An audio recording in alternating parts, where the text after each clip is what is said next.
afternoon, everybody. Forgot what time of day it was. Welcome back to All Things Relevant. We are here, your hosts as usual, Sal and Ruben. If you didn't know, shame on you. And we're here with a special guest, an old friend of ours. You might recognize him. He's not behind a computer screen this time. He's live and in person, Mr. Gabriel Gonzales. How you doing, Gabriel? Good. How you guys doing, man? I'm alive. I put it that You can't ask for much more, right? Well, that on its own. Another blessed day. That's already a blessing. So. Blessed day, especially after what you told us what you did Friday. I didn't finish. Oh, No, okay. actually, But, he was in the middle of it. Yeah. It was getting pretty It good. It was getting spicy. It got crazy, and then Saturday, especially when you're older like myself, it takes a couple of days to kind of. I think today I'm still kind of out of it. Well, that's not good, Sal. You know, You should have planned better.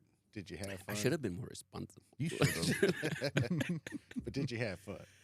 Yeah, I did. Even though part of it was a blur at a certain point, I don't remember Oh, that. good. I'm like, And you had some good fun. yeah, All right. I thought those days were over, Sal. What happened? I did too, but I made bad judgment calls that day. You know, every now and then you got to make a bad judgment call. But It's called for, cutting loose. right, but Yeah, for that cut time it loose, was there you go. cool because what it is that Chad, he's leaving back to his place where he lives at or came from, not in like an immigrational type of deal, but He's not getting deported. no, I mean he's white, but but no, he so everybody's like, let's do a grilling over at his place, and so we grilled, and then we're like, man, let's we had never gone out with him before. Since he got here, it was like, oh, we went out, bar hopping or stuff like that. And so I guess with my boss, myself, we're like, man, let's take him here. Let's go here afterwards. And so we went to a particular bar, and that was that. That was that. Now, did you throw any chairs off the roof? No, I did not. You didn't pull a Morgan Wallen? I didn't pull a Ah, you Morgan sure Wallen. So keep going on Yeah, that. live You the were rock star life. you were talking about that. Oh, so yeah, pretty much. As story goes, from what I've read, is Morgan Wallen was on top of Eric Church's bar that he has in Nashville, and he for some reason threw a chair off a roof and landed 3 feet in front of by a cop, and they don't play that game. They said no, No. we don't do that. No. So they're gonna It's a go kind of a and threat. no, I don't care. I don't care what it is. Could be a wiffle bat. I don't care. Yep. So they went and got him, arrested him, and there's rumors though that they're just someone trying to pin it on him. So I don't know. There's no footage of him doing it, no footage of him actually. Are you done? Go ahead. Okay. So there's no footage of him actually doing it. So it's kind of like a He he said she said type deal. So that's really all that on that. So They say I did it. but yeah, Now, for those I who wasn't even on the roof. that wasn't even that was in a restroom. How could they? what he comes out of the restroom. What I did what? I did what? Just toilet paper on my shoe. Oh my God! What are you doing blaming me for?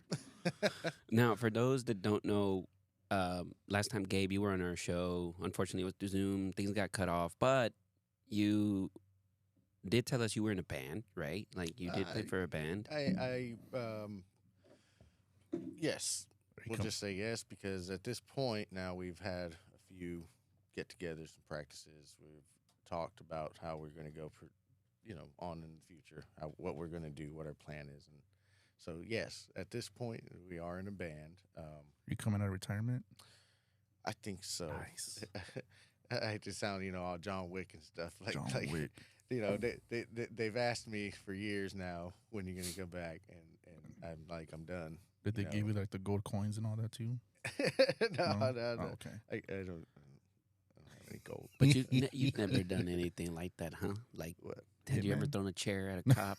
Not at a cop, no. You Oh, didn't destroy hotel rooms, and if you did that, We're not trying well, to I wouldn't incriminate tell you either. Yeah, I mean, I wouldn't tell you, but we did some rock star stuff. Okay, Hey, there you that's go. that's the way to say it. We did. We did do rock some star stuff. things. Okay, Yeah. I guess it's a rule. of the Some road. outrageous kind of things Okay. in instances. You could compare to some things you've heard of legendary rock stars doing legendary rock star things, but of course, that's the dream when you're living that life, and we did that for a long time. You know, it was about Mhm. 10 years we were together. I don't want to say touring because we did do out of city, you know, out of town stuff, but most Yeah. of the stuff we did was within the greater Houston area. Greater. So yeah, we did some good partying and All right, man. You and got to fun. when you're a rock star, Yeah, man. now you know we're we're old, you know. So So now It's- instead of comparing liquors and drugs, you compare blood pressure medicines. you and- know, yeah, it's like we have talks about our diet plans and No. how often we work out to keep fit and you know. They say, hey, let's go to a steakhouse. Well, hold on, what time? Because I got to take my heartburn medicine beforehand so I Yeah, don't get right. heartburn. I need 35 minutes before I take my, you know. You're like, man, what happened to you, crazy. man? You used to be able to party. That was when I was 20, not Yeah, 35. No, yeah, it doesn't yeah. work that way. We're in the 40s now, so yeah, it's We're creeping in our 40s, guys. We can't be partying up like that. What's wrong well, with you know, we can. It just would hurt. More, you know, like Sal here says, you know, Sal's hurting right now. we're Sal, you we're, okay? we're in that state where it's like you used to party 3 days a weekend, Friday, Saturday, and Sunday, and then just recover at work on Monday. But now it's like party Friday, recover Saturday, recover Sunday, still be hungover Monday, and and then Tuesday, you'd be okay. and Ish. Tuesday you got to hit the margarita special, you know, Yeah. just to balance it all out for the rest of the week. Just a sober, just to get it all said and done. What was like back in the days, you know, right? Like super young, it was like you could do it during the week, go to work, wake up, go to work, yeah. and like nothing, and then you'd still do it on the weekend Oh, and whatever. No, now it's it's Saturday's not good. Yeah. Sunday, I'm feeling like 70%. I'm still tired. Yep. I got things to do, so I I can't have lay around things and to recover. do, so now I can't just lay around today I either. have to make it up tomorrow. So, Yeah. so Hey, what- let's go party this weekend. Hold on. We got to plan this out first. Huh? Let's Yeah. go next weekend. Let's go there because I'm not feeling it this weekend. yeah, I think I'm just gonna chill at the house. Just you watch know, Netflix. Watch some Netflix. You know, recover from last weekend. Hey, look, I'll be available in like 5 months Yeah, for something crazy. or something like that. Yeah, yeah, a bachelor party or something. You know, you need some time to prepare and Yeah. recover. So Yeah. take the week off before and after. Oh, yeah. So is that what's up with the shirt, Gabe? I'm Shirt. kind of curious about it. Is it like Oh, Is it heaven a and rock? hell. Yeah. So, kind of glad you asked. Okay. I mean, it's just because I get asked a lot. Like, if you don't know, you know. That's Prime coming out of So retirement. what this is a band that was formerly known as Black Sabbath, and What? Black Sabbath started off with Ozzy Osbourne as a Mm-hmm. singer, and then when Ozzy went his separate ways on his own, they got another singer to come in, and Ronnie James Dio, Mm-hmm. and they toured with them for a while, and now they've had their separations, and time went on and stuff. So back in 2000s or late 90s, early 2000s, maybe even late 2000s. Can't remember right now exactly when they went on tour as Black Sabbath, and then Sharon Osbourne and Ozzy told them that Sharon. you guys cannot use the name anymore.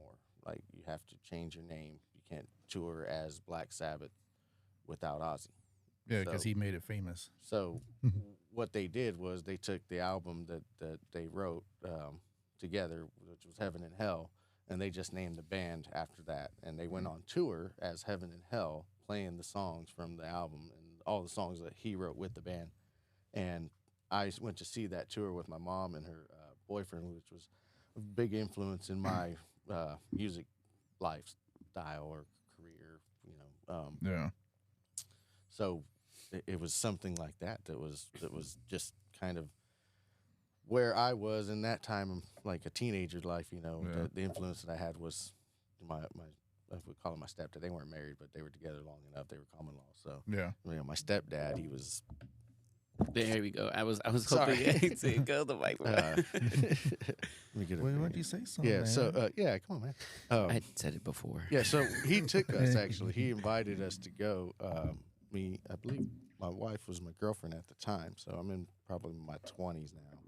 And probably going to be about between 2004 and 2008, I think, is whenever they were on tour as this band.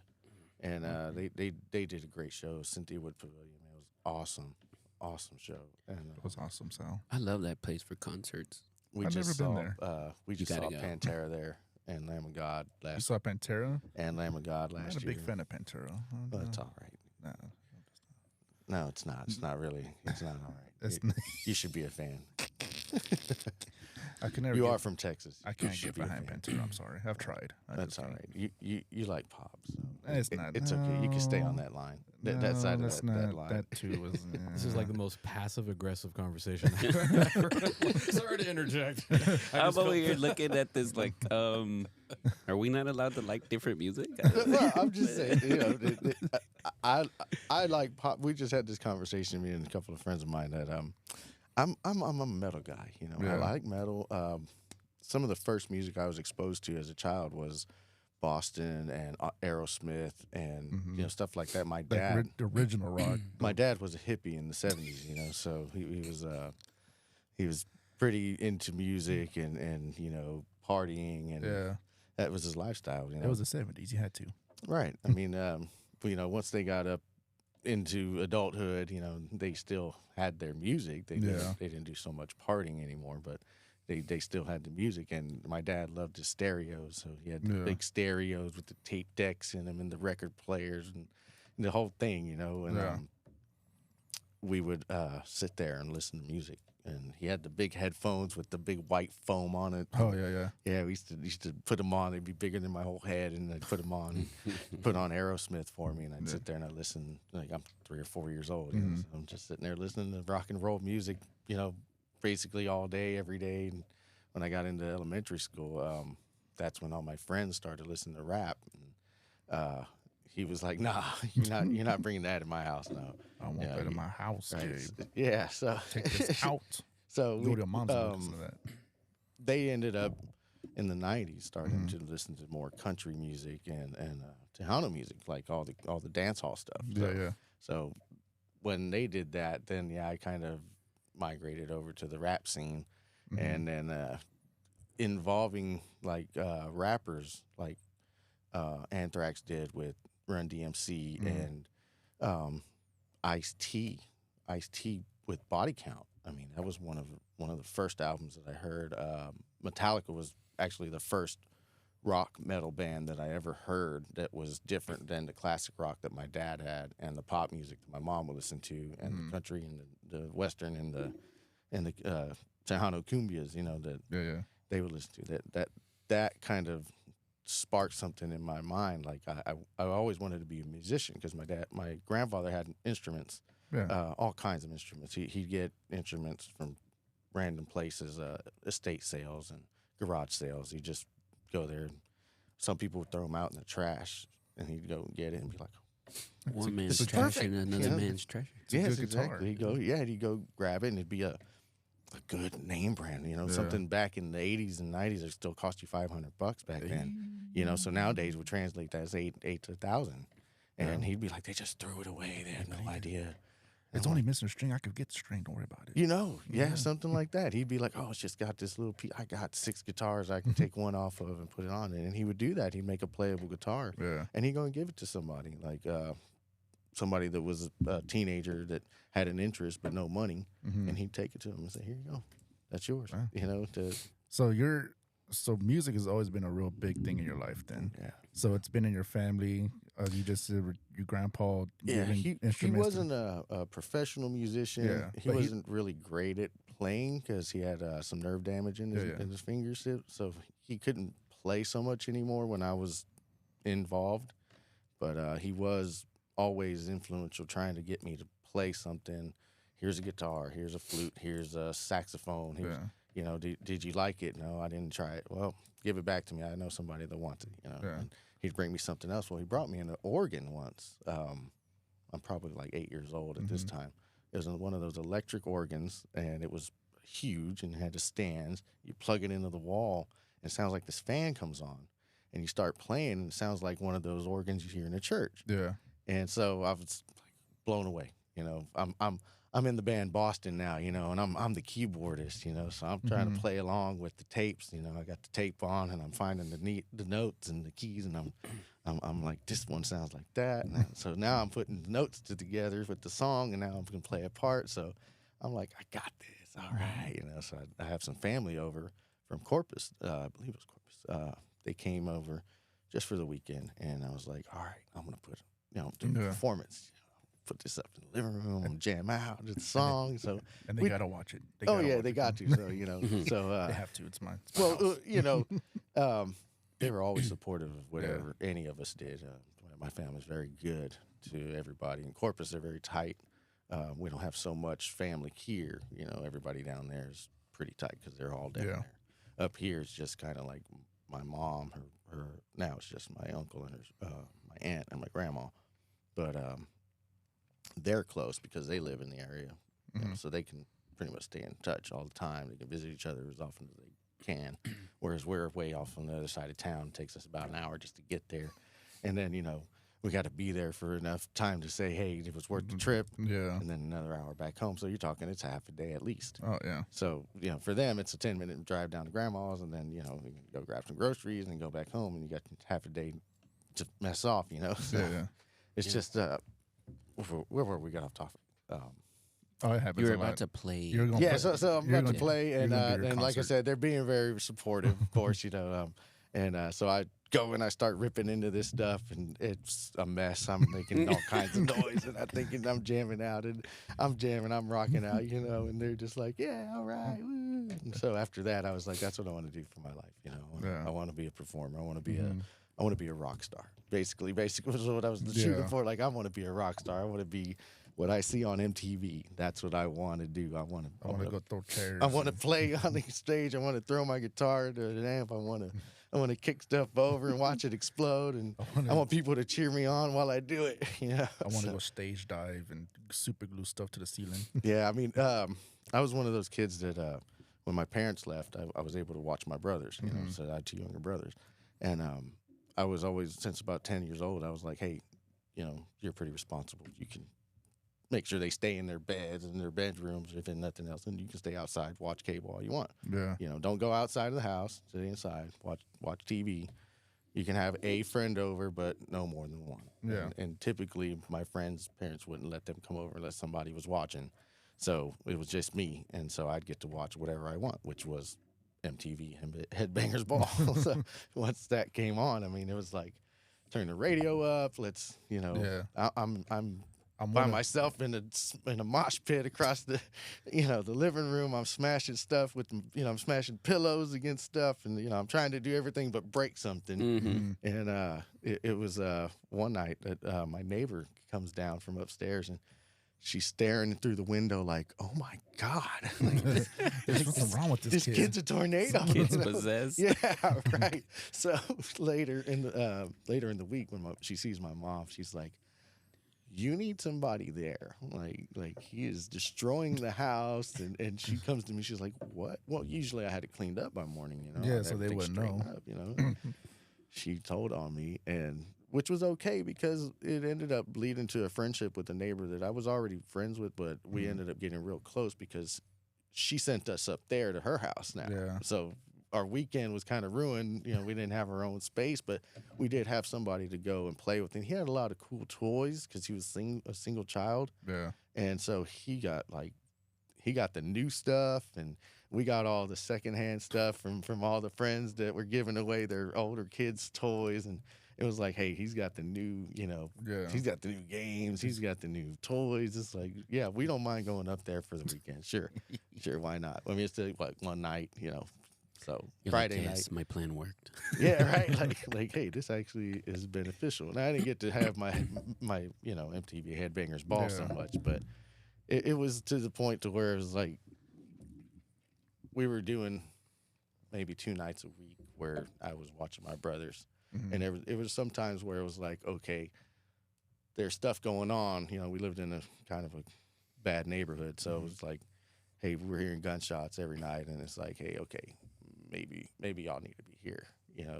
Like I'm 10 years old. Like, what can I do? All I can do is call the cops, and now we got cops coming to the house, and I'm 10 years old, and there's no parents here. It's like midnight. What are you doing? You're not supposed to be here. Right. So it's like once we did that, and I got to be friends with him, it turned on to me. He turned me on to like like Green Day and more of a, Yeah. I don't want to call them pop, but to me that's Just like more that's pop. modernish rock. Right. So now I'm I listening guess alternative to rock. alternative rock, and I've got that, and I've got the heavy metal that some friends of mine that it was they were a lot older. They were 17 and 18, and they were headbangers. They you know, the long hair and the death metal stuff. Yeah. The one guy carved his name in his arm with a shard of glass. And Why you gonna do that? they were the coolest guys in the world to me. You know, I was into that kind of stuff. So Yeah. I was into heavy metal, and they turned me on to a bunch of death metal. And so at this time, I've got like a vast array of music that I'm Yeah. listening to. I'm listening to rap. I'm listening to country. You know, so it was like I can do any of those things. Mhm. You know, what do I want to do? And for a little bit after I got into middle school, I just kind of lost interest in playing any music and doing anything. And Oh, wow. I just, you know, got lost in being a kid, you know, teenager, Mhm. going out on the weekends and talking to girls and, you know, the movies in Astroworld, man. That's where I lived. The So- movies in Astro World. Yeah, that, you know, if I wasn't at home or school, I was at the movies or the Astroworld. So after a little while of that, we decided, you know, like, hey, I need to find a group of friends that I can hang out with because it's just me and my brother, and there was a group of friends we had, but we had kind of a falling out, and we're all Yeah. friends. We're all friends now, but you know, back when you were a kid, you get into some kind of It's shenanigans. and it kind of, some people take things personal, you know. It mostly, you know, in hindsight, it mostly probably was me, you know, just trying to, I guess, separate myself from what we as a group were about. 'Cause, you know, I was no longer subscribing to that kind of thoughts and activities. Mhm. Those activities that we were doing were kind of a thing now. So I was like, you know what, I'm gonna end up in some bad spots if I don't change my life. So I was trying not to get away from them, but just trying to make it to where they understand that I'm not part of the group anymore. You know, so Yeah, you just it's like, it's not that I don't love you guys or I'm not your friends. It's just that, you're doing stuff that I don't want to do anymore. yeah, you guys. Well, you know, they go into the going to raves and stuff, and there's a Yeah. lot of Drugs and well, yeah, there's that, and there's a lot of like so the parties they were going to, there's a lot of homosexuality going on, and at that time I didn't, you know, I didn't care. I had a gay uncle. He was just as loved if he was gay or but not gay. that's not but- your scene though. That's exactly. Not, yeah, So I'm not that's not something trying to you, go do that, and they're doing that more and more. And I'm not saying that they were trying to get into the gay scene or anything. I'm just saying the things that they were invited to, there was a lot of homosexuality there, and it wasn't comfortable to me Yeah, to be there. So I was like, I hey, mean, it's understandable. you guys I mean, go do that. I'm gonna hang out at home tonight, you know. Yeah. And so after a while, it was just like they quit calling me, and it was like, I understand. You guys want to go? You know, I'm not gonna go. Don't call me. Yeah. So I didn't hold I it mean- against them, and like I said, we're all friends still. If I saw them, you know, passing in the day, I would totally say hi and, you know, hey, how's your mama? You know. Yeah. But nowadays, it's just, you know, we barely even keep up anymore. So it's, you know, time's gone on, people moving on. But anyway, the point is, once I got past that group of friends, I needed a group of friends that I could keep myself out of trouble with, which really didn't help after so long, because the group of friends I met, they were great. You know, they had the same experience. They, you know, just like every teenager, you get into rap, you get into, you know, whatever your friends are listening to. Yeah, And then you end up finding your music that you like. You know, some people are alternative rock guys. You know, some guys love Creed. that's me. You know, I don't have I'm anything. a Creed guy. Back then, I hated Creed. Okay, it was just not that they were a bad band. I just hated them. It's just like Yeah. I don't like that music. I don't Yeah. care for his singing. The guitar player is awesome, always has been, but I didn't care for the songs. You gotta- Nowadays, like I can listen to it. I can catch myself even kind of humming the tune. There you go. You know, but like Creed is good for Back then, it was like, oh man, turn that crap off, turn it off. Creed There is was no frame of reference for you with them, I guess. Yeah, but nowadays it's like, hey man, that was a good song. yeah. Man, that So was a you good could song. listen to Creed in the That guy could play. Mark Tremonti is a very underrated guitar player as far as a metal guitar player's known. He's one of those, like, there's a genre has been out for a little while. They call it gent. Some people get offended by that word, but I love it myself. I Gent? like so it's modern progressive metal. It's played on like a 7 or 8 or 9 string guitar. So it's basically like very low tuning, off time riffs, where it's just not following a steady yeah. beat, so it's kind of like a new twist on a old sound, where you got your bands like Korn and Limp Bizkit and stuff, where they took that and they mixed that with like, bands like Dream Theater, where you got your progressive rock, where there's more singing, like opera singing, and there's more technical playing, where there's a lot of leads and there's a lot of drum solos and bass solos. And so it's like a difference between playing country music and punk rock. Oh, It's, okay. like I'm kind of curious though. Why? it's still 3 chords. It's still GAC, but Yeah. it's Why just would played somebody feel differently. offended by that word? I don't know. It's The music, it's modern times. the so. metal scene has gotten so diluted. It's like you'll find something that you like if you don't. Like they have jazz metal.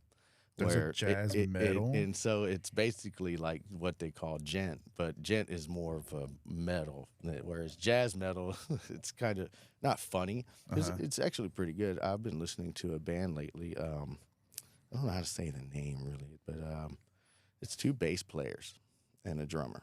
So there's no guitarist, and they play music. I like to call it. I refer to it when I talk to my wife about it. I call it Nintendo music, Nintendo. like 8-bit almost. But like Mario. yeah, but it's just the beats and the rhythms that they play. It's like very fast, just like a Mario game or something. Like the background music of a Mario game, and it's fun.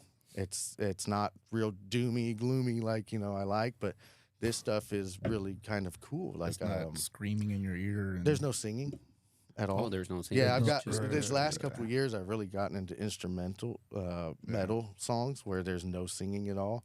It's just instruments, and they're all just kind of being the star of the show. Like there's songs where there's a drum solo for 30 seconds. Like that's a long time, you know. So it's drums, and then it's bass playing, and then it's the guitar playing, and then it's the whole band, and then there's kind of like this quiet part where they all kind of just fill in here and there, and it's really I don't want to say peaceful, but serene. That sounds serene. Serene, yeah. Just sit But there. it still has that upbeat, that up tempo, and that gets to be what I'm listening to more days now. Is it because your ears can't handle the screaming? Well, it's just I never really paid attention to it. What? I'm just like saying, man. Like Pantera is probably my favorite metal band, and I can probably sing you 90% of the songs, all the words, and how probably not without the song on, but there's some songs that like I have no idea what Phil has said, and I've been listening to the song for 25 years, and I still don't know what he's saying. I haven't read lyrics or anything because I don't care. I'm not listening to that song For the lyrics. The way he's singing it, the pattern that he's using it's great that it's there. I love that it's there, but I'm there because that guitar riff has stolen the show, and I like to consider myself a guitar player at heart, but really, as a professional, I'm a bassist and a singer. Well, I'm a singer and then I'm a bassist. So for me, when I listen to music, I'm listening, especially if it has a guitar in it, I'm listening to the guitar. That's what I'm listening to. I don't care what else is playing. If the drums and the guitar are playing, I'm good enough. I'm listening to that. So there's a lot of metal that I'll listen to that I don't care for the vocals at all. Like Cannibal Corpse. You got what they call the Cookie Monster growl. Man. You know, it sounds like Cookie Monster singing. It sure Sal, does. Sal told me once, he's like, the music you listen to makes me feel like the devil's coming for me. I reminded Sal that the devil is coming for him every day, and that's why we need to keep praying. Oh my God, I'm praying for you today, Sal. Thank you. I got you, Sal. Because you're my boy. I gotta pray for you, man. Cookie Yeah. So you see, I can't get. I behind, like that. I can't get behind all that. I like that. Do I know what they're saying? No. No. I Do I remember care? seeing that band with Do I like a care? bunch of hoodies in high school with that, and then when you're talking about the Nintendo like jazz, and that it's like it's me Mario. and I love that stuff. You know, I think it's because like it's the energy. Yeah, like, on it, exactly. and like that double bass drum happening. It's definitely the energy. I mean, I was explaining to my wife. I talk to my wife a lot about music because she's not very musically inclined, and by that I mean she doesn't know how to play any instruments. Yeah. Not that she couldn't, she just doesn't know how right now. She understands the kind of dedication it takes. And she just doesn't have time for that. She's busy. Even me, I'm busy. Like I haven't picked my guitar up in weeks. Anyway, so back to what we were talking about. The vocals, I don't literally care. Like I don't care what you're saying. Your focus is on playing the guitar. Well, the whole sound mostly is like if the vocal pattern isn't right, then I definitely don't care. You know, like some of the old stuff, it's kind of punk rock still, and I'm not real big on punk rock because the vocals are real kind of whiny to me. But there are punk bands I do like. I mean, there are some, but most of it, the general population, it's all the same kind of singing and stuff. It's basically like how I feel about alternative rock. And but anyway, I was telling you about how I was just telling my wife that every style of music is the same. I mean, it's all the same. Everything's in what way? A note. Everything's played by a note. Everything has a beat. Everything's got a rhythm. So, like, if you think of it, like, I'll call a lot of, a lot of the Mexican music, polka. It's polka music. Polka music. It's basically because Germany, you know, okay. I think is the reason why they have those instruments, because those instruments came from Germany and they played them. They learned how to play them, and that's how they became the band was with those instruments. So it's basically the same instrument, the same beats. Just the same rhythms, the same patterns of note chord progressions, you know. So it's all the same, everything. I mean, even if you think about country and rock, well, there wouldn't be rock without country, really. I mean, you have the same rhythms, the same notes, and everything's basically, the jazz is the same thing, blues is the same thing. It's all just chords and beats and stuff. So I've got to the point where I have to realize, like, okay, I like metal. I love rock. But anything that has a good beat, you know, and a flow with it, I'm just to the point where it's like, yeah, we'll leave that on. Yeah, that's a good song. Sure, we'll turn up a little bit. Yeah, turn it on. Leave it on. The Spot, Houston's The Spot, has really been something I've been a go-to. Mostly, I'm on classic rock or on my Amazon Prime, and lately I've been just hitting the Spot and just leaving it there while I drive, you know. Just relaxing. And, well, you know, I'm trying to convince myself that I don't have to listen to heavy metal 12 hours to 20 hours a day. And that's been my thing for the last year or so. It's like I listen to metal all day long. When I wake up and I get in the van, I turn it on. And I don't even listen to the radio. I just put Amazon Prime on. I put my soundtrack, which pulls all from everything from 80s thrash metal to that gent stuff and everything in between that I've got on my playlists. And then it starts to suggest to me things I've never heard of from the 80s, from the 90s, from 2000s. And I'm like, okay, who's this? You know, and so now I've got a new band I've never heard before. I'm kind of curious, Gabe, because you mentioned how, you know, growing up, being younger, you loved the whole instruments and playing and all that. You've I guess envisioned yourself being on stage playing, you know. Oh yeah, I guess the rock star life, but I'm guessing you made it to an extent, right? You made it to that lifestyle for a little bit. bit. You got to sample that lifestyle, I guess. We did. It was 10 years. I want to say it was 10 years solid. playing in the band, doing the T-shirts, doing the tickets, doing the shows for free, 3 to 5 nights a week sometimes. Just jumping on whatever comes our way. Like, hey, it's Wednesday. We were supposed to we were supposed to have a band, and then they canceled on us. Can you come fill in? Yes, we're there.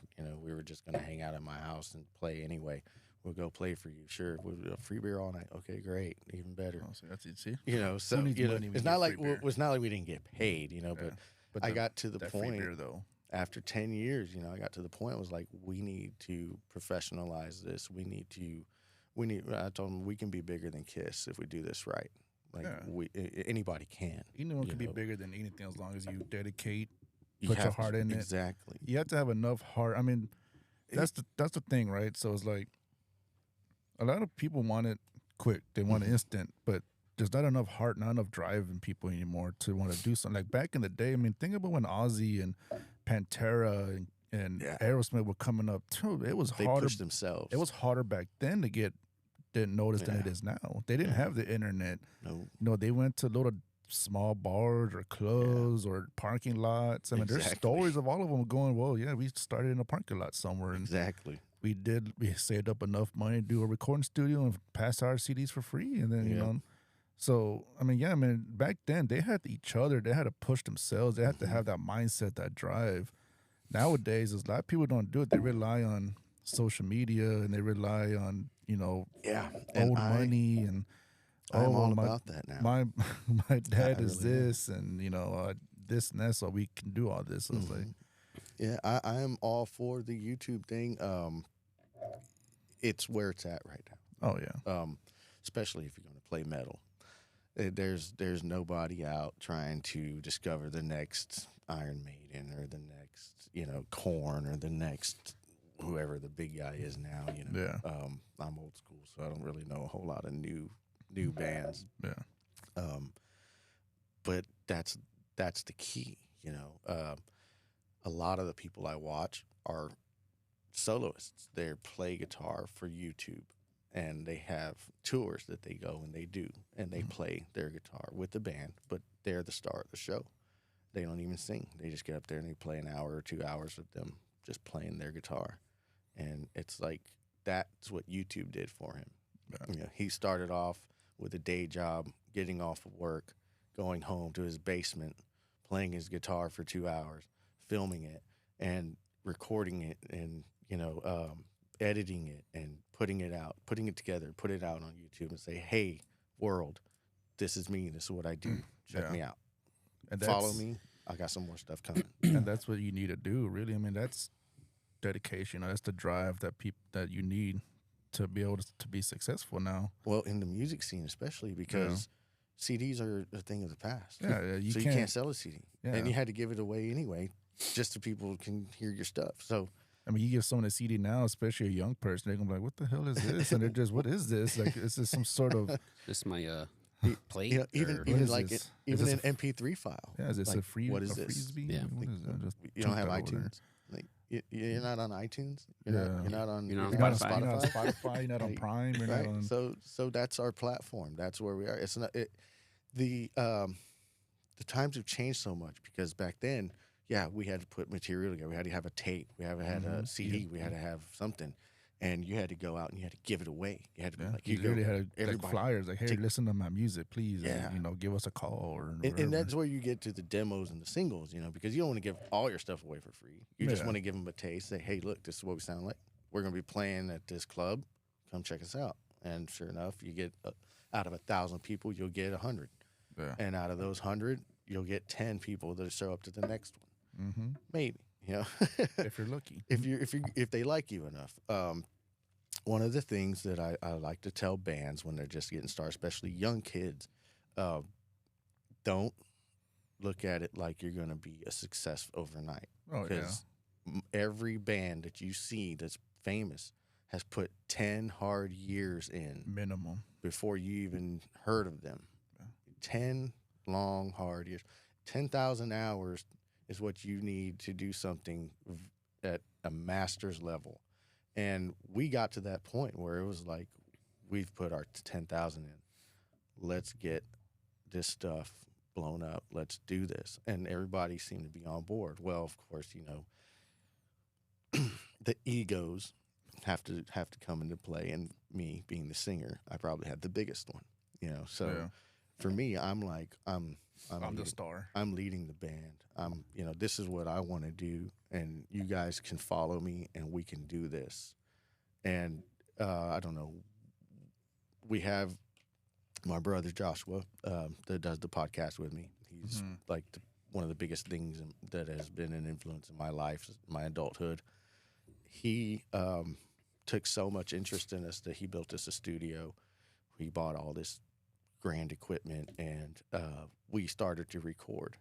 And as we were recording, we kind of started to implode at the same time. It was like we got to the point to where it's like, this is a job, and we don't want a job. We just want to show up and play our instruments and have fun. And I was like, I don't want that. I don't want to have to work my job anymore. I want this to be my job. Yeah. And if I can make you guys see that What I making see. this our job, we will do this for the rest of our lives as our job, or until you're done, you know, or until the band is got to the point where the music is either out of touch with the scene, you know, or Mhm. we're just too old to do it, you know. And Hey, look at Ozzy, man. He's pushing almost 90. He's still Well, going strong. yeah, and you have to have not just talent, but you have to have it. And I'll explain that in a little bit. So The it factor. once we got to the point to where it was like, this is a job, then nobody wanted to do it anymore, and it broke my heart. And I got it. I got upset, and I got Yeah. enraged, and I got depressed, and I kind of let it all build up. And one night we had an altercation, if you will. It just about got physical. Mm-hmm. And at that point, I realized that I have a problem, and it wasn't just the band. It was drugs and alcohol, and it was, you know, the way I live my life, and it was me. So I told myself that I'm like, this either has to, we either have to end this, or we have to get it on the same page, and I have to straighten up like my shit. I gotta get, Yeah. excuse me. No, you can't. No, you're Go good. ahead. Yeah. Okay, I got to get my shit together. Mhm. And so we all ended up having a conversation together, having a meeting the next time, and we decided that, yeah, we're, you know, the drummer's got kids, the guitarist has kids, everybody except me has kids. Yeah. So this was my baby, and they ended up agreeing, and we just said, you know what, we're just going to call it quits. Or just part ways. Well, the point was to take a break. Okay, we're going to take a break. We're going to go on hiatus. We're all going to go. We're going to live with our families for a little bit. We're going to find out whether or not we want to do this. Well, Mhm. it's been 15 years now. That's a long break. Yeah, you pretty So- much answered where I was going to when I asked, because I was asking for a reason. Like, Yeah. you saw yourself in the spotlight, you saw yourself with the, you know, it comes with it, right? The fame and the glory and all that. But that isn't where your life is now, as far No. as in stage and I'm concerts and all this. I'm But kind of removed from it myself. You know, we've done that. You know, it's done. I've done it. mhm. At this point, I've accepted it's over. It's not going to happen for me. Mhm. It's not going to happen for any of us. And then I reconnect with the guitar player a few years ago, and we're friends. And then a friend, the bass player that we had, ended up passing away. And he and I were pretty close, I guess. He was in a very bad spot for the last few years of his life, and we helped him a lot by giving him work and giving him a place to stay, and, you know, helping him through his struggle, you know, as much as he would allow us to, you know, because, you know, he had a lot of pride. He was a very proud man, and I understand, you know, most of us are. Yeah. So when he passed away, we thought, you know what, we've all gone so long without being even so much as social to each other that we need to reconnect. You know, we need to be friends again. We need each other. You know, we need each other. We were brothers. We were friends. we're basically family. So that's why we call each other brothers. Because So I spent a lot of time together. I mean, y'all traveled together. we spent 5 nights a week at my house. At my house, I had a room for us, and if they didn't want to go there, it's fine. We'll go somewhere else. But this was their home too. Like, and I let guys sleep on my couch when they were down on their luck. I've let people hey man, my wife's cooking. You sure you don't want to eat before you go home? I know you're broke this week. Like I got plenty, man. I made food for everybody. I always took care of my guys. I loved them. And excuse me, they get on my damn nerves. Just like you, Sal. They do. They get on my nerves, but I love them, So I try to look past my own ego, and I try to say, you know what, this is a human being. He's got desires. He wants something from this too. So now that we're back doing this, I want to be the bull on parade. I want to be. I don't care what you guys want to just show up and play. Let me take this. Let me run. Let me do everything else, but I have control. I say where we play. I say when we play. Because you have a vision of it. Well, yeah, you have a vision. I've got a plan. You have a I mean, you have a. I've got a not a plan, but a format. Yeah, you got the blueprints ready, and you want to follow it. Yeah, I just want to do it right this time. I just want to make sure that our time, because this is taking time from babies and kid stuff, and if you guys just want to spend your Sundays playing together, fine. If y'all want to go out and play shows, I'm fine with that. I'd like to be compensated, not because I need the money, but because we're fucking worth it. Yeah. And I don't mean to use that for profane language, but that's how I feel. I mean, and that's how you have to feel. At this point, we've had several practices, and we're pretty good. By that I mean, it didn't take us long to jump right back into it. Songs fell right back into place. It was like I never split up or. Right, and it's funny because we have a different bass player now. He's a new guy we've never played with before. He's a great guy, great player. He can play, and he's picking it up pretty quick. We don't have very many days to practice, so we go between weeks between, and so it's hard for him to remember everything. But once you show him, he's back on. He's like, oh yeah, I remember that one. Got it. Let's play it. Boom. We run through it. Next one. I know that one. All right, great. So we've got it. It's moving. It's moving. The wheel's moving. And give me one sec. Because this was, damn, I lost it now. Go, the wheel's moving. So I'm gonna. Actually, I'm going there after this. So I'm gonna just try to accept whatever this is and live it 100% as much as I can, because I don't think I have another shot. This is like my second chance, and there's probably not another one. So even if it's not my way, we're on the highway together. Yeah, we're gonna get there at some point. Yeah. But so are you still looking at this in the same way as before, where you want to try to make something from this? Absolutely. I do want this to be successful, and I don't mean just a level of success that we play in a band. We have just to say you do. We have music. I want to do shows. I want to perform. I want that stage. I want that light. I do. You want to be able to go to Madison Square Garden. You want to be able to go to do these road tours. And that's just a goal. I'm not saying that's realistic, but man, everything's realistic. If we can get from the small bar that we're used to playing in to the bigger stage that Houston has available for us, and they have some pretty good venues, and I don't care if we don't get to arena or stadium level, as long as what we do doesn't cost us, I don't want to say anything, but just doesn't cost us. It needs to be productive so that it pays for itself at the least. Basically like your show.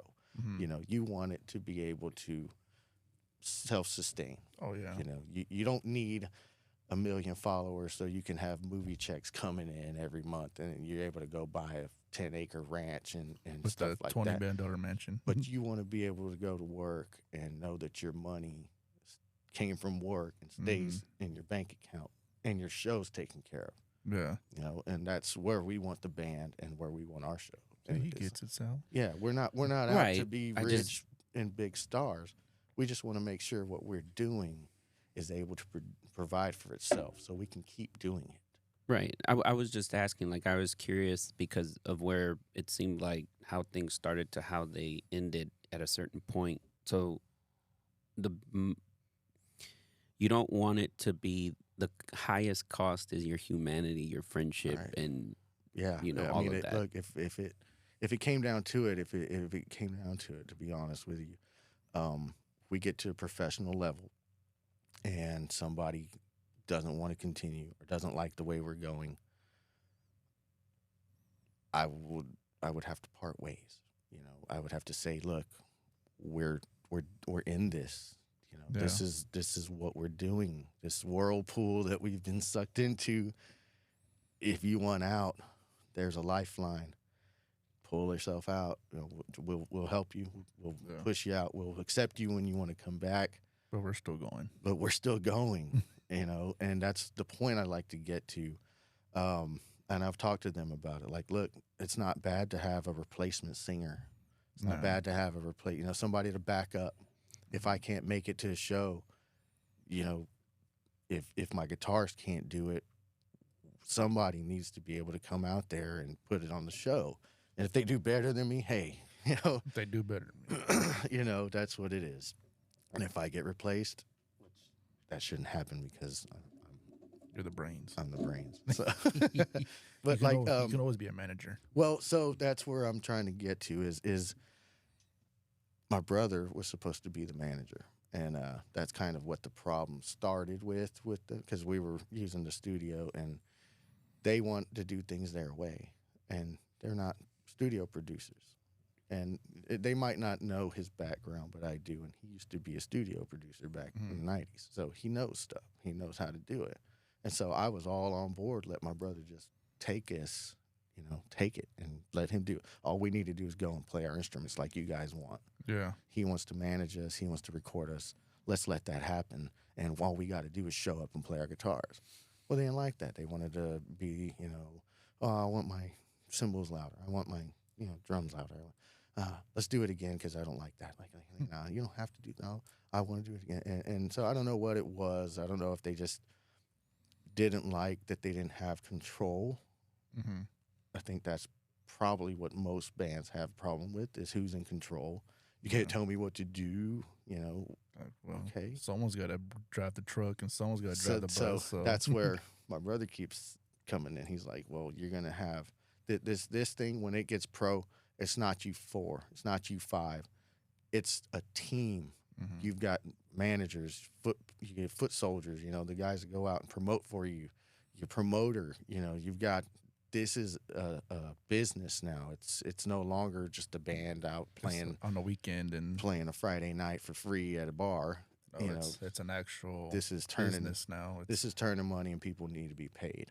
And so we have to do our job, which is show up and perform. And everybody else does their job. So all we have to do is show up to perform. And once it started getting to, it was, let's get the professional part of it going.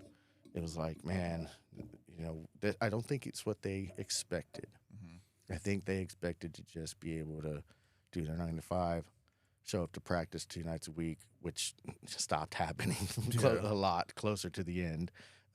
We were just literally showing up, loading up, going to shows, no more practice. But once I, you know, tried to tell them, like, look, we need this guy to manage us so we can do something. They were like, we don't need a manager.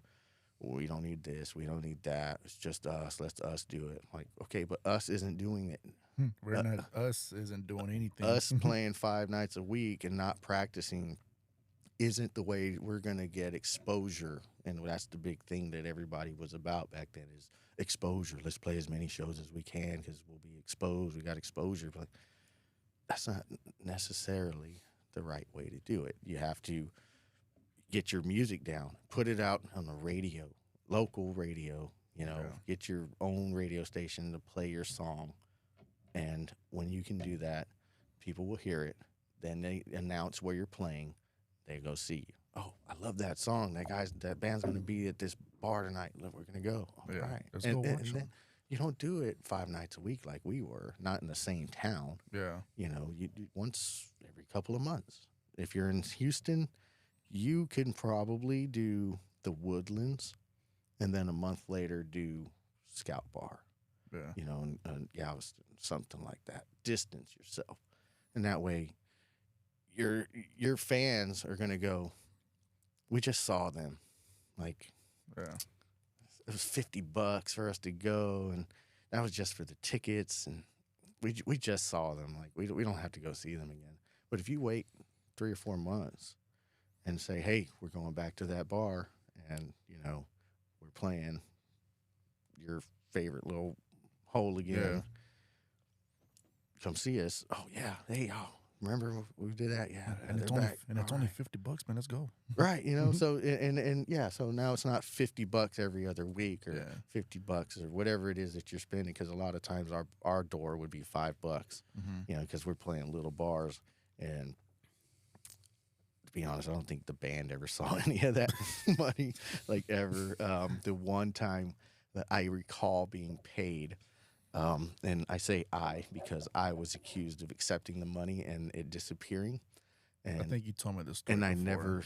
never even went to collect any money. So I didn't get paid. Who got paid? It wasn't me. Yeah, they were like the guy said he gave you the money. I'm like, that guy's wrong. What guy? And they're like, the guy that took the tickets from us. And I'm like, we have tickets. I gave him tickets. I gave him the tickets that we didn't sell. And because the other ones were sold. So I gave him the tickets we didn't sell. And he's like, okay, I'll get with you after the night's over. Okay. We went on like at 9:30 or 10 o'clock, something like that. We were supposed to go on at 8, but that's how it always works. Yeah. So we go on about 9:30, 10 o'clock. We get off probably about 11. And I go and I look for the guy, and he's like, I'm busy right now. I'm like, okay. So he was busy stealing the money. Well, my thing is the night wasn't over, so maybe he just needed to collect all the money from the end of the night, and then he can divvy up who gets what. And we were leaving, and he said he gave it to you. I'm like, I didn't even talk to the guy about when I got to talk to him. He was busy both times, and I haven't seen him since. So I don't know who he gave it to, but it wasn't me. I'm like, no, he said it was you. I'm like, well, how much did he give me? And I'm like, he said he gave you $40. And I'm like, are you kidding me? You're sweating me over $40? Like, we didn't even make $100. I was like, here's $40 right here. Yeah, I'm thinking, like, do you guys need me to split up $40 so y'all can get home or something? Like at this point, I just consider it a loss. I mean, $40. Like, we didn't push 100 in. Damn, like we were supposed to sell tickets, and it's like only some of us sold and the others didn't. So it was like we had 10 each, I believe. And I gave him back my 10. Yeah. Well, because it was 10 collected from the 2 guys that I collected from. So I gave him 10 tickets. I don't know how much the other guys had, but if we're getting $40 back, it wasn't very many tickets sold. Yeah. I sold maybe 2 or 3, and everybody else sold like 1. So out of 5 guys, you sold less than 10, and we had 10 each. So I gave him 10. So there must have been another 10 or 12 given back to him at least.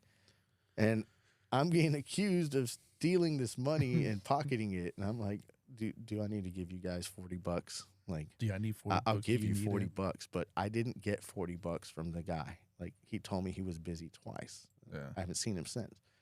Oh, well. So this started this little rift between us, and like, did nobody think about going back? And y'all hadn't left. I would have returned. Like, let's go talk to him. Yeah, let's go talk to homeboy and let's go see what the hell's going on. At that point, I had just told them all, look, I'll pay you each whatever.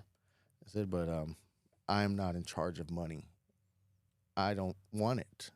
I don't want to be in charge of money. Because this would happen. Every Yeah, time. exactly. Like no, who appointed me That's the in money charge guy. of money? Mhm. Like why all of a sudden now I'm the leader? Like y'all don't want to listen to me about anything else, but tonight, at this point You with wanna this listen to me. issue, I'm the guy. Like I'm the leader. I'm the guy who was supposed to go and be the thumb breaker and Mhm. get paid and stuff. I'm like, okay, so right here, right now, I'm out of this. I don't do that. I don't collect money.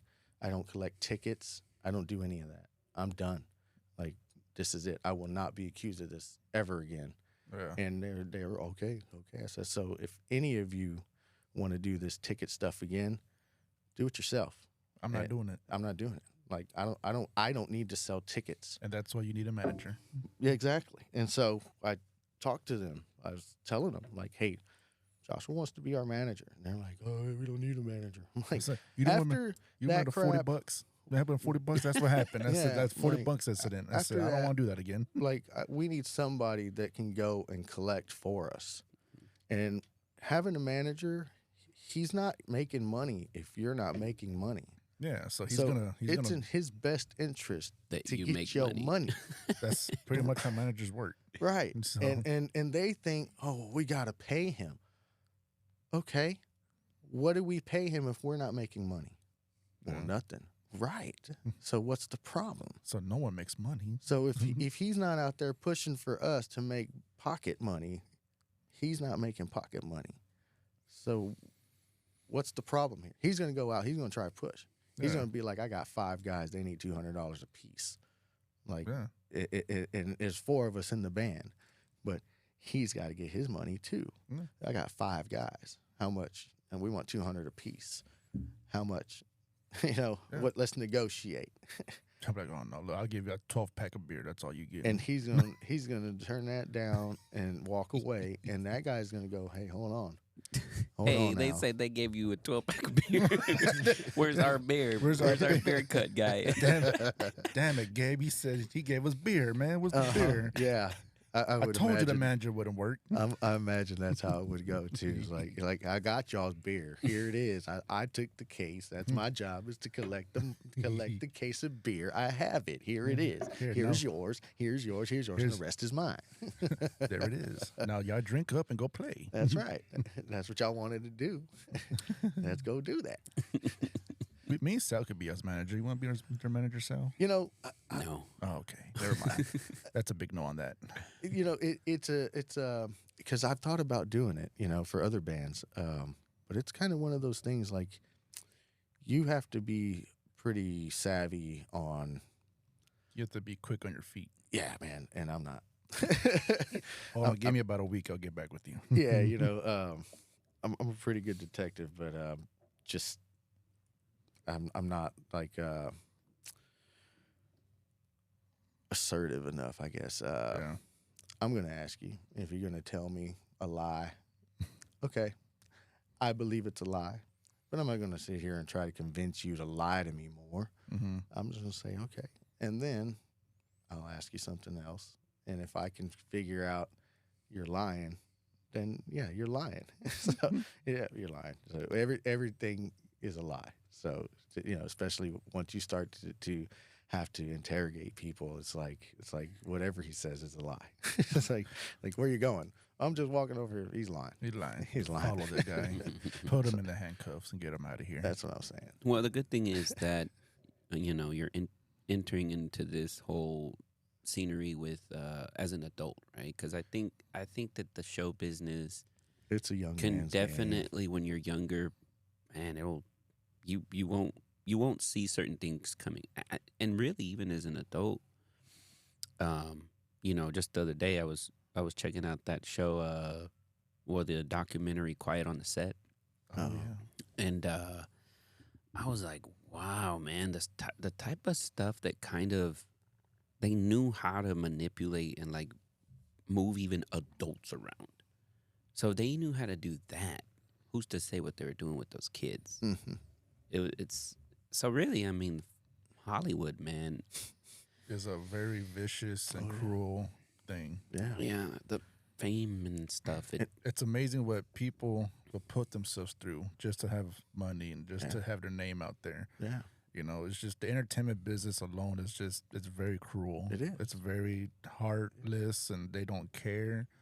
I have, you know, I don't want to like be political or anything like that. I mean, only because, you know, this is not about that. I mean, yeah, we can get on that topic. If you have some question, I'll answer it honestly. But Yeah. I well, mean, what do you want to say? well, Just- like just say it. Just say I it. recently, so last week I was at a show, and before that, there was a lady there that we know is a friend of a friend, and her and my wife are kind of friendly. But she was saying how the scene is racist, Mhm. and you know, and not that I don't agree or disagree, but you know, I'm a Hispanic male. I've been in the scene for 25, almost 30 years now, 25 years. Have I experienced racism? Not so much. No, not from the music scene. But that's because the circle that I run with is mostly Hispanics. Not that I don't hang out with white circles or black circles. It's just that majority of the people that I was in the circle with were Hispanic bands. Yeah. But they all played punk music or heavy metal music, and you know, so for me, I've always been called white. Like I'm not a real Mexican because I don't speak Spanish and I listen to rock.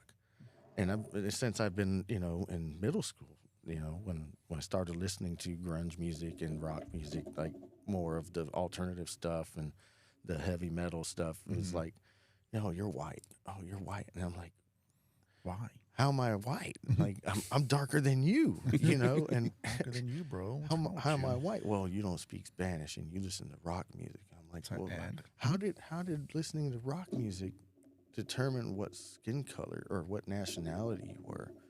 You know, the first band that because I had bought Metallica, my dad Ooh, Metallica's found it good. and was like, it was the Ride the Lightning album, and he was like, "You're not old enough for this yet." He's like, "You can't have this cassette." He's like, "I'm not telling you can't have it ever. You just have to wait another year to your 12th birthday before I let you listen to this because you don't understand what they're talking about." And the year before, for Christmas, I had asked my mom for Bone Thugs and Harmony, East 1999, and I got it. And when I started listening to it, she was like, "What? What are you listening?" So I'm like 10 or 11, and she's like, "No, Get that out. you have no idea what they're talking about." And I'm like, "You have no idea that I know what they're talking about." That's what it is. Like, the area we lived in was gang ridden. Yeah. And you know, we had heavy metal gangs, like headbanger gangs. The two guys that I, you know, were like my Headbanger idols there gangs? were headbangers, but they would go and have gang fights with all their heavy metal friends. They were a group, a gang, you know, because they were involved in criminal activities. So as a gang, they would go out and fight the other gangs. Like, they had, you know, the Rolling 60s Crips, and they had the Southwest Cholos. That was the area I was in right there. And those were the two big ones that were always fighting in the park across the street from our apartments. So we always had stabbings. We always had shootings. We always had gang fights. People were being robbed all the time. And we had moved from Spring Branch on the west side off of Long Point. And because of that exact thing was we were starting to have shootings every night at the corner store and right in front of our house. And it was like, okay, my dad was like, "We're out of here." So we moved to a different part of the southwest side over by, well, it used to be in Malibu. Right? There's a church there now. Big church, usually how it Iglesia de Dios, I think is what it is. But they have a radio station. That's where we were growing up. When finally I was just like, I'm gonna not try to do what everybody else is doing, and that's being the gang life. You know, You just and gonna do your own thing. that was a big thing for me. I wanted to be a gangbanger because all my friends' brothers were gangbangers, and so that's what we were doing. We were like trying to be like them. You know, we're out breaking windows and stuff. You know, little kid stuff. But you know, for us, that's like Yeah, it was bad. Yeah, we're being bad. We're getting reputation going here. Exactly. So Don't know but not to mess with us. well, once you reach a certain age and a certain mentality, you start to realize, hey, man, I don't want to be like that guy. Like they start hearing them tell you stories about, man, yeah, I've been stabbed 7 times, I've been shot 6 times. It's like, you sure you want to be down, little homie? Like, man, I don't know, man. You know what? Now that you say that, I'm only 10 years old. That sounds kind of painful. I don't want yeah, that. like I still have a whole life to live. Maybe I don't want to do this. So, but into the early teens years, I was still trying to be involved in that kind of stuff, and it was basically because of the area that I was in, and that's who my friends were, and that's what we were doing. And so once I got to the point where I ended up meeting the other group of friends and stuff, that kind of mellowed it out. That was where we got more into girls and stuff, and parties and stuff like that. And then after that, I got into the group of friends that started the grunge and metal back up in my life. But the first album that I got was actually originally they were brothers, 3 brothers, 2 brothers. And they ended up losing the singer, which was the oldest brother, and they got a replacement, which was a black man. And he was the first singer that I heard since I started listening to heavy metal after rap again. And everybody would be like, you listen to that white boy stuff. And I would tell them, I'm like, this guy is black. And the rest of the band is Brazilian. Like, God, so Brazilian. they're not white. Like, At all. I'm not listening to white people. None of them are white. I'd listen to Ice-T's Body Count, and Yeah. and they'd be like, oh, you're listening to white people music. I'm like, this is Ice-T. Like, How is he He's a not white. Like, what are y'all talking about? Like, How is he a white person? yes, I music? did listen to white bands. Of course, everybody else was white. But, like, Living Color, they're all black band. Oh yeah. Freaking awesome band. Yeah, they're nice. Freaking awesome. The King's X, Doug Pinnick, he's a black man. Freaking phenomenal bass player. And he's got a voice. Yeah. Music, what's this song called? Music Over My Head. It's really, really good song. It's a rocky song, and the way he sings, man, it's like a fat woman in church almost. I think he That's may good. be. I think he may be gay. A friend of mine, back when I was a house leveler, he was actually friends with Doug and Pantera. He's dead now, so I can say this. He was actually he'd brag about being their weed dealer, their weed connect. Like anytime they come into town, man, I was their weed guy. I was the guy. They Yeah. call me and I'll go see him. Yeah, he was also known to be a storyteller too. But I did not deny him that, okay, because I wouldn't want to be denied any of the rock star lies I tell. Yeah, man, sometimes you got to be a storyteller to make things exciting. That's what I'm saying. You know what I mean? It didn't exactly happen this way, but But the story sounds better if I This is tell my it like way. that. It's Right. better this way. Well, I know that from what you were saying with, that there is, the racism behind entertainment, I'm music. not denying her that. There was some guys that I did get to sit in on a session with, and I got that totally racist vibe. Hell yeah. Yeah, they were a death metal group. I had just happened to be tagging along with somebody that I just met, and he was one of those guys that I wouldn't call him a racist because he ended up becoming a Muslim, but he's a big Yeah. Viking white boy, blue eyes, blonde hair guy, and he took me to this band's room, and we were there for probably an hour, and one person acknowledged me the whole time. I'm a little Mexican kid, and I got long freaking hair down to my ass, so I didn't look as beautiful as I am right now. Never. Yeah. And he gave me this vibe like, you shouldn't be here. You don't belong here, boy. Right, like that. Oh, he sounds just like that. And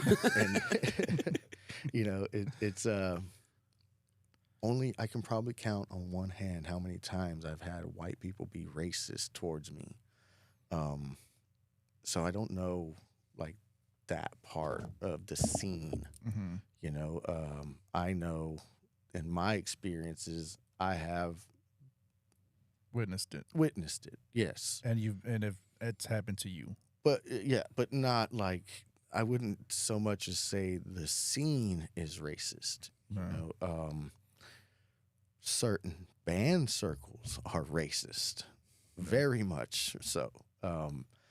If you have a band that is promoting that kind of thing, you can guarantee their fans and their followers are going to subscribe to that same thing. Now, I don't want to say that and everybody think, oh, well, if your band is this, then you're that. Because, you know, like Phil from Pantera, and I hate name dropping so much, but he is like one of my idols. yeah, But he's always been accused of being a racist, like always. And my thing is there are much more out there racist guys that you can be bringing attention to, and this guy is who you pick all the time. And as much as proof that I've seen, I still don't care, you know, because I don't care about that. you just like his music. That's right. Not that I don't care about him being a human being or anything, but what I like from Phil is his performance. Yeah. He's a performer, and that's what he does. I don't care about his political views Or his personal or his life. religion views. I don't care about all that because, you know, I'm not so much practicing Christian, but I do have the faith and I do believe. And because I listen to heavy metal, I get a lot of like bad looks, and I get a lot of like stereotypes that, oh, you listen to that, you worship the devil. And I say, not anymore. Okay. And because I say that, it kind of like shows people that, look, because I do something doesn't mean that I am subscribed to that. Like, you like oranges, Yeah, right? I like oranges. But you wouldn't say they're the only fruit that ever mattered, right? No. Right. Like, there's grapes. There's Like, apples. I like heavy metal, but I wouldn't say Pantera is the only band that's ever mattered. Yeah. Especially like in my influence. They are one of the biggest influences, but before them, I had others. Like, which, I mean, like Ozzy, Aerosmith, and yeah, Def Leppard, Yeah. and all them. You like know? Boston.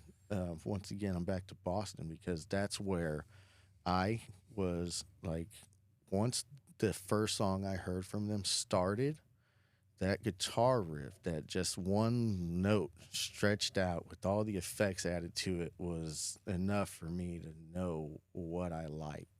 And when you have that, it doesn't matter if the guy, like Queen, like everybody loves their music. Mhm. Doesn't matter the man's a homosexual. Doesn't Yeah. care. Nobody cares. You're still gonna rock the songs. Yeah, you're still gonna listen to Judas Priest. It doesn't matter that the guy's a homosexual. You're still going to jam the song. Why? Because you're not there to subscribe to his beliefs. You're not there to subscribe to his thoughts. You're there to listen to the music and enjoy it.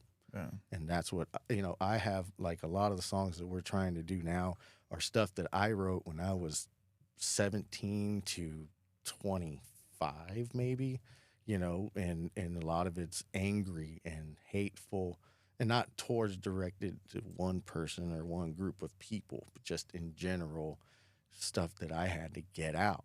And so I did that. And now, being in my 40s, being, you know, married for 20 years or 10 years, but You were with together the same for- one for 20 years, Yeah. having, you know, my faith restored in God and having a family now that you know, just cares about me. It's just, I don't have any of those feelings. I don't, you know, so it's kind of even hard for me when we're practicing to just even project that kind of animosity that I had when I used to be able to perform. And a lot of it is probably because I don't have the drugs and the alcohol fueling me either.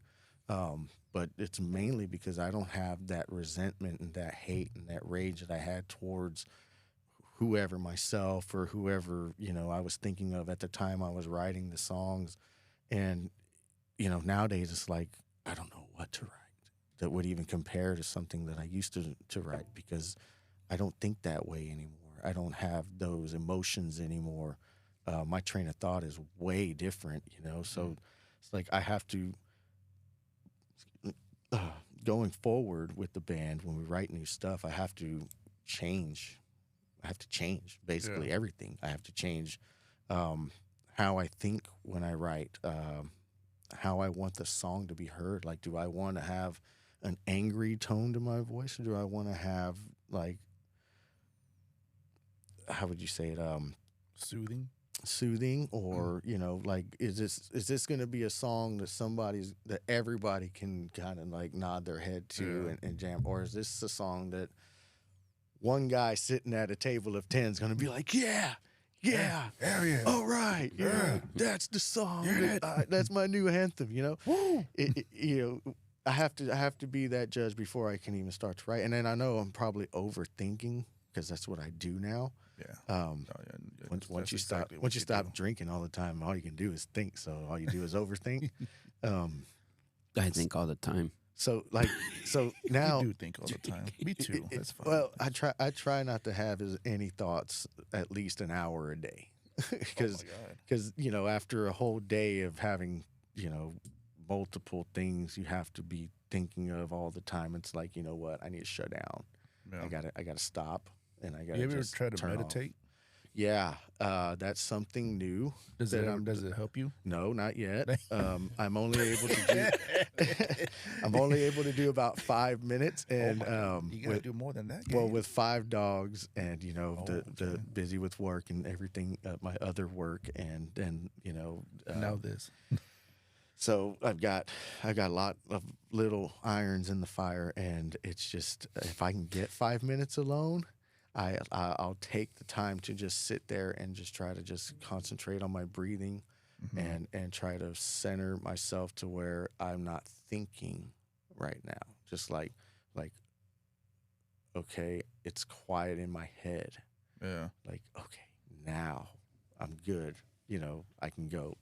But it's not like it's not like I can sit there for 20 minutes and just, zen out. Yeah. They say you have to work it up in stages, and I just started this recently, maybe a couple weeks ago, and I'm not able to do it every day either. Sometimes as soon as I sit down, I get a phone call, and I got to get back up, and I got to go solve a problem. Usually it's something on my property, or I have an emergency call for my security business, and I have to say, hey, we might need you right now. I'm like, oh, crap. I just started meditating, but I'll go right now. now. I just sat down, like, hey, I need you. I just started to clear my thoughts, but okay. I need you to go to the office and look something up. Like, oh crap. Okay. Yeah, I got you. Okay. Don't worry. I'll meditate over there. I'll meditate on the way up there. Right. Just driving. I put my I put my truck in cruise control and just. So what I've done the last couple mornings is turn off the radio and just listen to the rattling of the loose parts, and like there's a cage on the back window of my van, and all the screws have come out of both windows, so it vibrates and it shakes and rattles the whole time I drive. It drives me freaking nuts. But I've been to the point to now where it's like, just let it rattle. Like, don't turn the radio on. Don't try to, because once that radio comes on, for me, it's like my mind just is working. It's immediately. I can't just not focus on anything and drive. Now I'm thinking, okay, my day, how I've got 3 tickets today, and I've got to make sure I get them all done, and I got to have this time to do this and time to do that. And then when I get off, I got to. So now I'm like spinning, and it's like I've been on the road for 20 minutes, and I just woke up 20 minutes before that. So it's like I haven't even had time to get my mind together, and now. So these last couple mornings, I've turned the radio off, and I've turned the AC down to where I can barely hear it, and that damn thing rattles until I'm almost numb in my mind, and it's like, I'll take it. Yeah. I'll take it, because the rest of the day I've got to be going. I've got to think, and I've got to process, and I've got to solve, and it's like sometimes once I'm in a train of thought, I can't get out of it. So what I'll do is something like I have to just stand up and just don't move, close my eyes, take a deep breath, and once it goes quiet in my mind, I say, okay, let's take another deep breath, and then go ahead and go. Mhm. Because sometimes I just get so jumbled up. It's like I don't want to do this anymore. You know, like I don't want to think anymore today. I want to go home. Yeah. I want to go home and I just want to chill. I don't want to do anything. Yeah. And when I get home, I got a whole nother list of stuff to do. So I got it's a like whole nother list of. it's like problems. I've already quit now. You know, it's Yeah. like before I even got home and started my chores and stuff. Like I've already quit. Like the day's over for me. I'm done. So doing the 5 minutes or the 2 minutes of just listening to the rattling of the cage on the window, it's just like it's not zen, but it's something. it's something. I don't know Yeah. what. Not serene, maybe content, Yeah.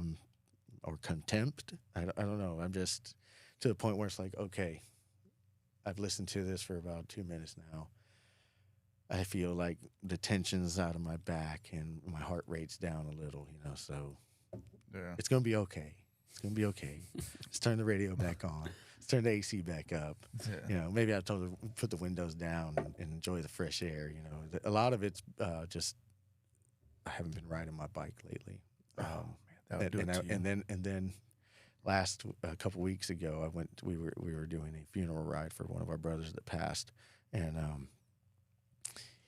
I went to start my bike in the morning and it didn't start, and so I couldn't make the ride, and it's kind of been messing with me because it seems like every time there's an important ride like that, my bike doesn't want to work, and everybody always gives me this well, it's God's way of saying you shouldn't be on it today, and I'm like, well, why didn't He pick last Sunday when it was just a meeting and I didn't have to be there? Where it's today, it's the important day that we're honoring our friend, and it doesn't want to start. Like God's got a great sense of humor. you know what I mean? And so, and I believe, so. Yes, I do agree. Maybe there was something on that road waiting for me that wasn't going to allow me to go home that day. Yeah. You know, and so I had to accept it, but I didn't want to. You know, it was a hard pill to swallow. That.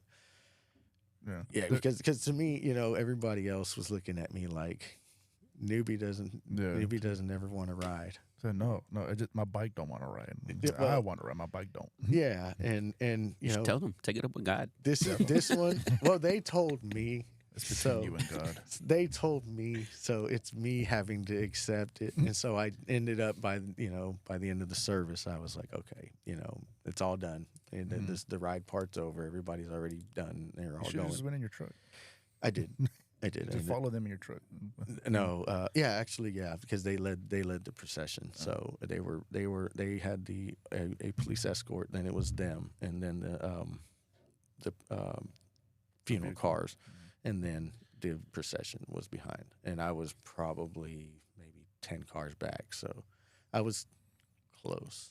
Yeah, that's all counts. There was something I did want to ask you. I don't know if it's personal with you or what, but you, I guess, when you were in your prime of your life, I guess in your 20s or whatever, you were real big into drugs and alcohol, and then you got sober. But I wanted to ask you, what made you make that decision to go sober?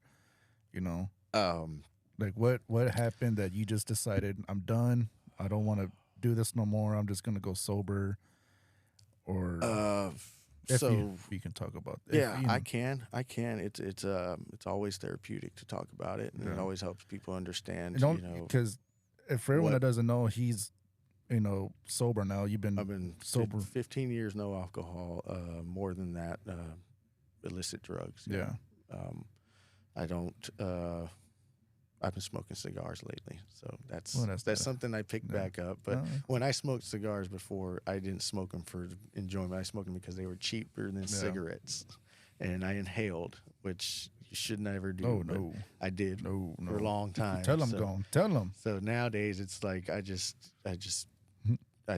enjoy it, and I don't smoke one every day. It's like we had one yesterday, that Fat Bottom Betty. Yeah. So I smoked one yesterday and I enjoyed that. Those are my favorite ones. And I went to the liquor store to get her something to drink last night, and I saw some more, and I didn't think to bring any. That was my fault.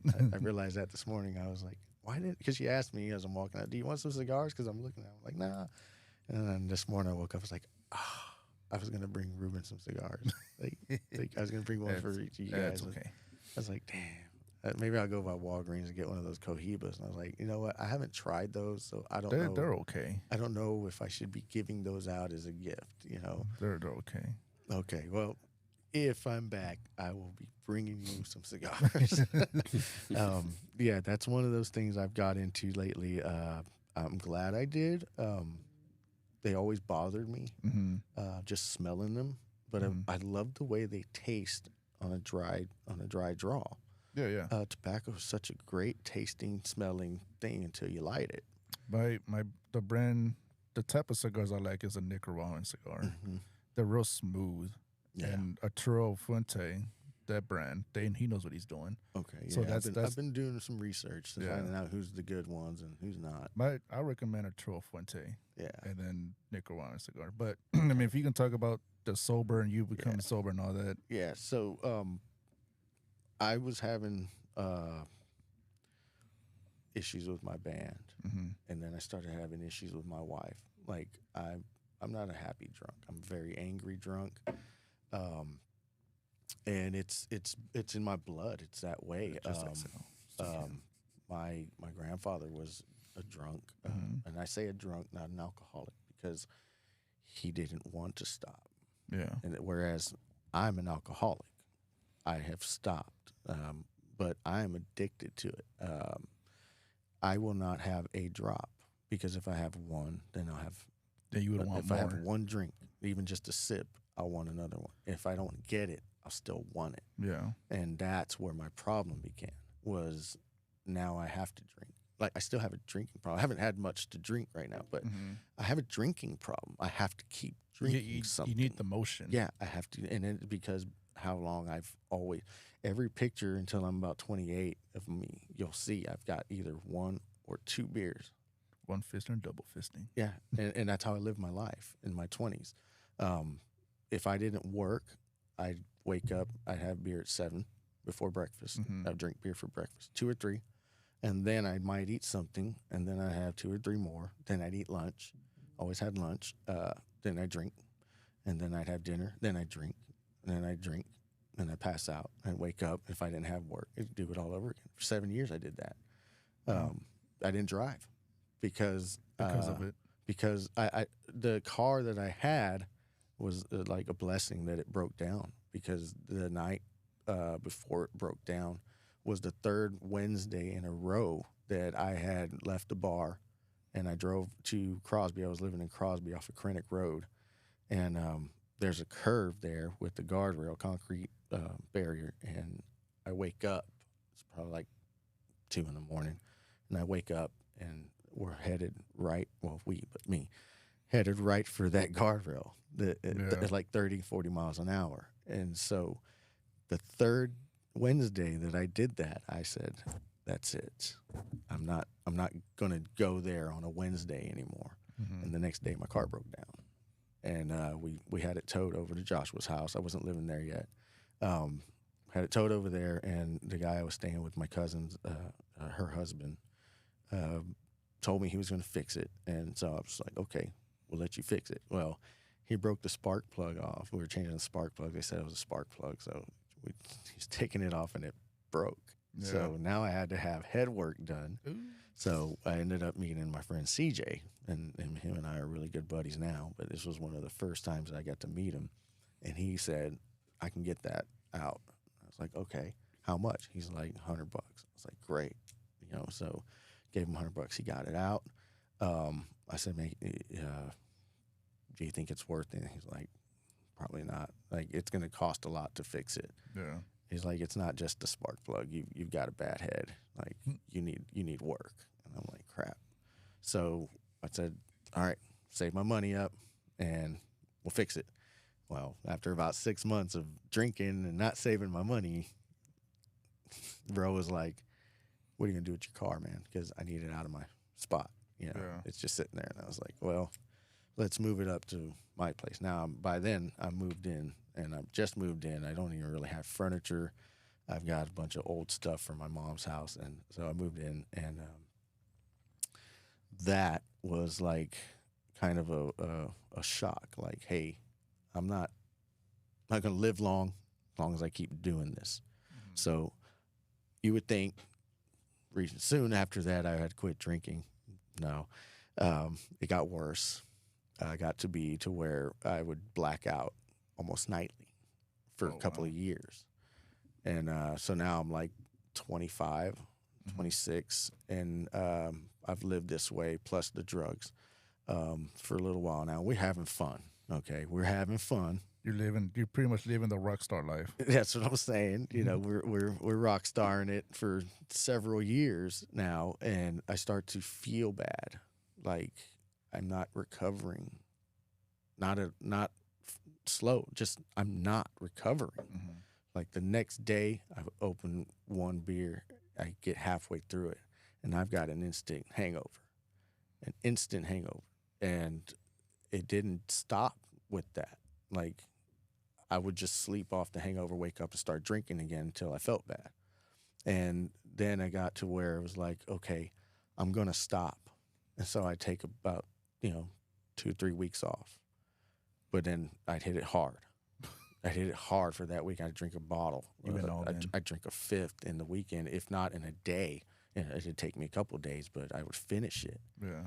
And then add drugs on top of that. So I got to the point where it was like, okay, I got to pick. I can't do everything, So I quit doing. I was really hooked on cocaine and meth, where I would mix it. Oh damn! Yeah, I'd get 50-50 mix, and I'd be up for a week, no sleep, drinking, drugging a week. You go to work, come home, drink, drug. Did you ever get delusional, see things? So the one thing that the meth will do to you is you'll start to see shadow people, and you'll start thinking like people are following you. Skinwalkers? People are in your house, stuff like that. So like I think of Max Payne, like that drug, how that was. Like, okay. Once you do the Valkyrie, you start to see the angels or the demons or whatever it is that's flying around in shadows. Yeah. So it starts to get like that. And my friends also, so it's not just me, but it's my friends. And, since we're in high school, since we're like freshmen, and now we're having where they're going to rehabs and everybody's getting help, but it's not helping. And so I knew that wasn't for me. And I had to reach out to somebody else. I had to say to them, look, I'm in trouble. Like, I can't stop what I'm doing. Like, I've tried, and I can't. Like, I can't keep the streak going. I can go 3 weeks. I can go a month. But then I'm back for 6 months. Yeah. And then it's another month, and I can do a month. But at this point, like, every time I come back harder. Like, I'm no longer drinking beer. I'm drinking liquor.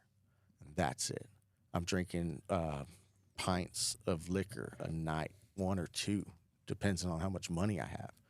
And by itself, or you're not mixing? By itself. No, I quit mixing it. So you were just drinking straight out the bottle? Well, yeah. A lot of it was straight out of the bottle. I put it in the freezer. I have 2 bottles. I put one in the freezer. I take the other one and put it on ice. And as the other one's chilling, I'm drinking the other one. And I mean, not big half gallons or anything, but pints. Yeah. First it was Jack, because that was my favorite. Then I quit mixing it with Coke, just started drinking it straight. And I drink a glass. And then sometimes I have 2 glasses. And it started being the whole bottle. It was like, okay, this isn't working either. Like, I'm getting worse. Yeah. Like, I went from drinking beer every day to drinking liquor every day. And I'm trying to stop. Like, I'm telling myself, you can't do this anymore. You're dying. Like I can feel myself like shutting down sometimes. Like, my body doesn't want to get up. My body doesn't want to function. And my kidneys and stuff are probably shot. Yeah. So I told my brother, I was like, look, man, I'm having trouble, dude. I've already kicked the cocaine. I need help. I can't get off the alcohol. Like, I'm struggling here. And we have a story. I go fucking Incredible Hulk on her little bitty Geo Metro Eggmobile car. And I go inside and I pass out. Later, my brother comes and tells me, he's like, I just about came out here and stomped your ass when I saw that on my camera. It's like, but I figured you were just drunk and that you just needed to go inside and sleep it off. He says, but I'm gonna let you know, just about came out here and ruined your life. And I was like, well, I'm glad you didn't. He's like, so what's up, man? And I was like, I need help, dude. I can't kick this. And he's like, I got you. He's like, I'm quitting too. He's Yeah. like, I won't have a drink around you. So your Okay. brother's sober too? Yeah, pretty much. He has a beer every now and then to be social, and by that I mean he orders one, he takes a swig out of it, and he puts it down in front of him, and it just sits there. Okay. We get Cokes, and when we're out to dinner or anything, we get the girls drinks, and we get us Cokes and glasses, so that way maybe it's a mixed drink, maybe it's not, but we don't have people coming up to us going, "You need a beer? Yeah. You need a beer? You need a beer?" Because for years after I quit, for years, anytime I go to my mom's, because that's a party, Yeah. that's our party house, you know. Anytime I'd go, there'd be friends there from the neighborhood, people we grew up with, and they know me. So the first thing they do is they hand me a beer, and the first thing I do is take it from them and start to open it. For years. Yeah, because that's just your natural It's a reaction. habit. Like, they give it to me, and like, oh, Ooh, wait a minute. What was that? nah, supposed I'm to do good, man. I'm good. They're like, what? No, you gotta drink it now. You still don't drink? I'm like, nah, man. I'm good. I've been off for like a year or two now. Man, I couldn't do that. I'm like, I know. That's the problem. It's hard. That's the problem with most people. Rich, poor, successful, unsuccessful, it doesn't matter. You know, if you ever have to say to somebody, I got to have my beer, you're an alcoholic. If you have to have my one beer today, I have to have my one beer today, you're an alcoholic. And it's not like your sickness is consumed you yet. But yeah, if you have that to where it's like, man, it's 5:30, I need my beer, Yeah. you have a problem. You have a problem. Definitely. No. If you're able to control it where you don't go and have your beer every day, you may be a drunk. Or you just like to drink. But 9 times out of 10, when you stop drinking and you go to pick that next beer up, you're not going to like it. The taste is going to be so bad. You're going to wonder, why did I ever drink this stuff? And then you realize you didn't like beer. You didn't like the way it tasted. You like the alcohol, and you like being drunk. Because even me, I'm like, man, that commercial makes that beer look so good. and I'm 12 years or more removed, you know, and I'm still to that where it's like, damn, that looks good. Like, I could use a beer right now. I could, no, I can't. You're making me want a beer now. Well, that's what I'm saying. You know, Me too. It's really like that. It's like that for me too. It's like, man. So your brother like a helps you beer. get sober. So he quits with you. Yeah. And then what? So it's just a long process after that. It's Yeah. just years of him We just got busy. Just got busy doing stuff. just put your mind somewhere else Yeah. and just forgot about it. Yeah. Okay. We were talking with a guy yesterday. He had a back injury, and he smokes. He was doing dip, Mm-hmm. and he was saying that he wanted to quit, so he started smoking cigarettes. And then he got hooked on cigarettes, so he wanted to quit cigarettes, so he started vaping. That's And not he wants good. to stop vaping. He says, I've been vaping for 5 years, which was 2 years longer than I smoked, Mm-hmm. which was 2 years longer than I did. He says, so I definitely got a problem. And he's like, so I was watching Tony Robinson, and he was saying, you know, what did you do? You know, how did you feel when you quit chewing, chewing tobacco is the instance I'm going to use because that's what this guy's problem was. But, you know, how did you feel whenever you quit doing that? Like it didn't make you happy anymore. So you were fine not being happy with that anymore. So you accepted that no longer brought you happiness. And so that's basically what my brother was saying to me. He's like, look, man, if it doesn't make you happy, don't do it. Yeah. He's like, you sure you want to get drunk? like, because I'll tell him, like, even now, like, man, that guy was sure making that drink look really good. He's no, he wasn't.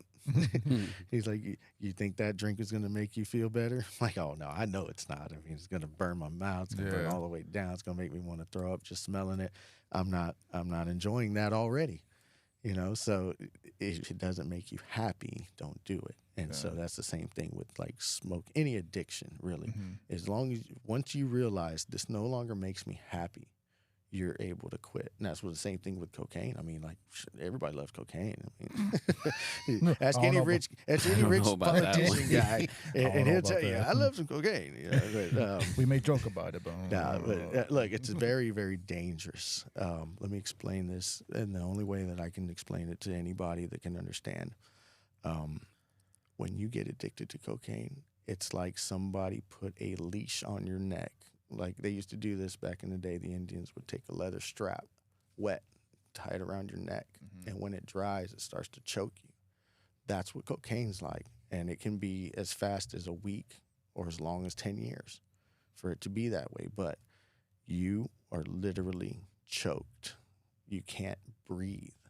That's how bad it gets. It's like, damn, like I gotta have it. Like that's why people turn that way. And it can be in a month. You can be a full-blown crack addict, running out, robbing people, and it's that bad that you cannot function without it. And for me, I feel very fortunate that I was able to cut the restraint, if you will. You know, the way I like to tell people is like I peeled the devil's hand off my throat. Oh, that's good. You know, because that's what it is. It's you know, if you believe, it's devil's candy, man. It's everything that he wants wrong with the world is in that bag. It makes people completely 180%. I mean, 180 degrees turnaround. I mean, you can have a rich, successful guy one day, and the next day he's begging for it on the corner begging for it, man, and it's that easy. So if you know anybody that, and this is one of the things I'm really trying to start doing, is advocating for drug addiction and mental health, because a lot of it comes from mental health issues. People don't know how to cope with reality, and so they fall on drugs and they just use it until it eats their minds, and then you have somebody that has no mind. So how do you fix that? Yeah, you know, so we have to try to help each other. Like if you know somebody that's struggling, you know, tell them, hey, look, if you need some help, we'll get you some help. Yeah. I don't like to get too personal, but I have family members that need help, and they don't want it. You know, they don't want it. They like their life the way it is. You have to be willing to help yourself. Exactly. And I told them that. I'm like, look, as soon as you're ready for me to help you, I will help you. But until then, I can't, because you don't want it. And all I'm going to do is create a divide between us. And that's what happened for me and a lot of people, was like, oh, you don't drink and party no more. Like, no, I don't. Oh, well. Forget you. Yeah, forget you, you know. Like, we don't need you then, you know. So, okay, well, I don't need you. It's like, I don't need you. Well, exactly. You know, I mean, at that point, we no longer make each other happy. Yeah. We're no longer, not that we aren't friends, but were we ever friends? Yeah. Or were we enablers? Yeah. Did we hang out because you had drugs or I had drugs, and we did drugs together, and that made us friends in a position that we weren't judged, and so we considered ourselves friends because we didn't judge each other for the things that we were doing wrong. So when you start to ask yourself, is this my friend, or is this guy just hanging out with me because he wants my dope? And I've had a lot of guys like that. I've had to weed friends out like that. Like, I don't have any dope. Dude. Oh, all right. Yeah, I don't do dope anymore, man. Sorry. I'll do it. Sorry, man. Like, I don't even know where to get it from. Like, oh, all right. And then I never see him again. Like, ever. Like, it didn't. Yeah. To this point, I think the last two guys that have done that to me, I haven't seen them in 10 years. Oh, wow. Yeah. And that's the way it was. I mean, a couple of my friends, though, I will say this, they looked at me and said, I don't need to do this. Somebody that I see has stopped, and I don't need to do this. One of my friends just reconnected with him a few weeks ago. We and him, we were close. He was one of the first people that I met in the instance I say when I got a new group of friends. He was one of the first friends. And he's been in and out of rehab for most of his adult life, like most of my friends have. And now he's to the point where he's like embraced it. He's like, oh, I'm with the church now. I'm helping. He's found God again. I'm helping others. You know, he's part of the AA group, not as a participant, but as a volunteer. And he takes it seriously. He's like, this is what I do. You know, I got meetings Wednesday I got to be at. Why? If you're no longer addicted, why do you go? Because he wants to make sure that somebody else there can step out of that. It doesn't fall into what he did. Right. Yeah. And, you know, like I said, it's been 20 years, and we're just now connecting again, and he has been struggling that long. Wow. You know, in and out. And it's like now he's embraced it. He's like, you know what? This is what I do. I am this now. I am part of the church, and I'm part of the, you know, rehab program. I do that so where others can benefit too now. Now it's not just I got to go because I got to go do this meeting. Now it's I got to go because this meeting has to happen and I need to be there so I can help these people. You know, so and I'm really proud of him. I mean, you know, I don't know what he's done in his last 20 years, so I don't want to say he's a good guy, but I'm pretty sure he's a good guy still because he was. I mean, then. to be able to face that and then beat it, I mean, yeah, I mean, it's something to be proud of. You know, It's to struggle for so long and then finally just, I'm accepted that he's going to help someone else. Yeah. Because he doesn't want them to feel that way. I mean, it's something to be proud of, you know? Yeah. I mean, other friends that I know are still battling with opiates addiction. Mostly is what a lot of my older friends now. If they're still having problems, it's opiates now. You know, and that's medical stuff. You know, so it's like they kind of have to take it because they need it for their pains, but they're also addicted to it. So how do you you gotta, I guess, I don't know, live with the pain to find something else. I mean, for me, I just live with my pains. If it gets so bad I have to take something, I will, but no more than like an ibuprofen. And a lot of times that helps. You know, sometimes I feel like I need to drink something with this to to amp it up a bit. To feel that, you know, but just sometimes some people just can't take a headache. You know, it's like we had a girl come into the office and work for us for a couple of weeks, and this is the Datavox job. This was a few years back, but this girl had a gallon bag full of prescription pill bottles, and Oh, damn. I'm like, you take all that in one day, and she's probably in her early 20s. And I'm I've like, noticed that more and more lately, like young people, like all these medications. you Like, serious? You're taking all of this in one day? Oh, well, I get headaches, so I take this, and then that gives me gas, so I got to take this. And then I have some kind of allergy, so she's got to take this one, but it mixes bad with that, so she's got to take this one to counteract that and this and that. I'm like, why don't you just stop taking everything? You got enough pills to put down a horse. Be sick for a week, you know, just and then try to balance yourself out after that. You know, just they're giving you and giving you and giving you. And the problem is those, you know, she's probably take those medicines for so long. Her headaches are probably from withdrawals because she needs them. Oh, you know, they say that the medicine causes it. I've last couple of years, I've had to where certain times of the year I'll have daily headaches, and I've been researching that, trying to figure out what it is. And sometimes after I take my headache medicine, I get a worse headache. So I was like, it's got to be something like my nerves or something, right? So I started researching it, and it says that taking headache medicine could give you a headache. Like, like holy shit! So the one that's supposed to solve it is also making it. So now it's like I'm scared to take that. Like the medical field, man. Damn, I got a migraine coming on. Like, do I even try to take migraine medicine, or do I just turn all the lights off and turn everything off and just shut down for the rest of the night and hope it goes away by the time I wake up in the morning for work? And if it doesn't, then I'll take something. But that's where I'm at now. It's like I can't even take headache medicine without being like, oh no, what's it gonna do to me? You know, it's like whereas before I could take anything. I would take anything. You got me a pill, I would take it. Like they gave me something. They said it was Zoloft once, and I was like, okay, which one's the Zoloft? There's 3 pills here. There's a blue one, a green one, and a red one. They were like, Pick one. so I just ate all 3. Ate all 3, and we were at a kegger, all right, a bunch of little teenage gangbanger guys and me.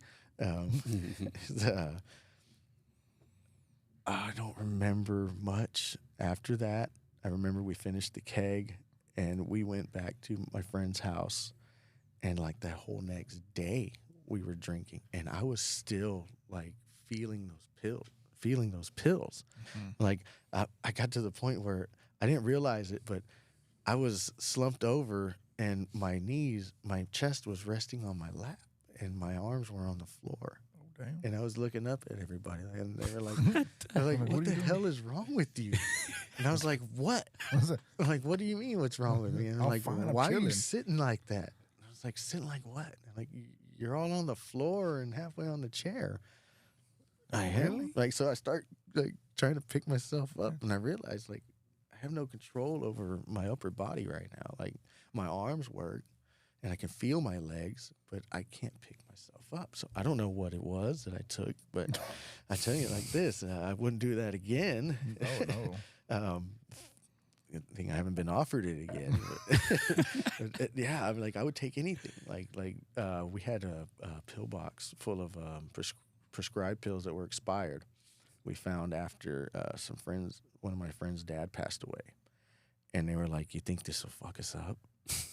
Like, I don't know what any of this is. Like, Let's try it. I don't know what pills are, you know. So they just they're like, well, let's try this one. Like, okay. So they start handing them out, and everybody's taking these. I think they were kidney medicine pills or something. Yeah. So don't tell them what we did to ourselves, right? Like that stuff is so bad too. Like Yeah. shoot, you're talking about all kinds of side effects on that, and we're just eating them, just like. Hope this doesn't kill us. And that's the way we were, we had a nickname. We were, so the guy that did the rehab in the church, his brother was probably like what we call him, the ringleader, right? So we called him Psycho Bob. It's not his name, but we called him Psycho Bob. And we were his half-assed druggies from hell. And so it was like we had this big, the school church buses and stuff. Like we had a van like that, and we would pile in 9 and 10 deep, and we'd take trips around. We smoke weed and drink and do pills and stuff, and just drive around Houston doing this. And this is back in the late 90s. And I don't know what he would be on, but he wouldn't drink while we were driving. But I know he'd be on something because he was weird. Like he'd take cough medicines. He'd take allergy, anything that can give you like a drowsy effect or something. He would take it and fight sleep, and fight the sleep. and he Psycho Bob would always like have stuff like that for us. Like hey, take this.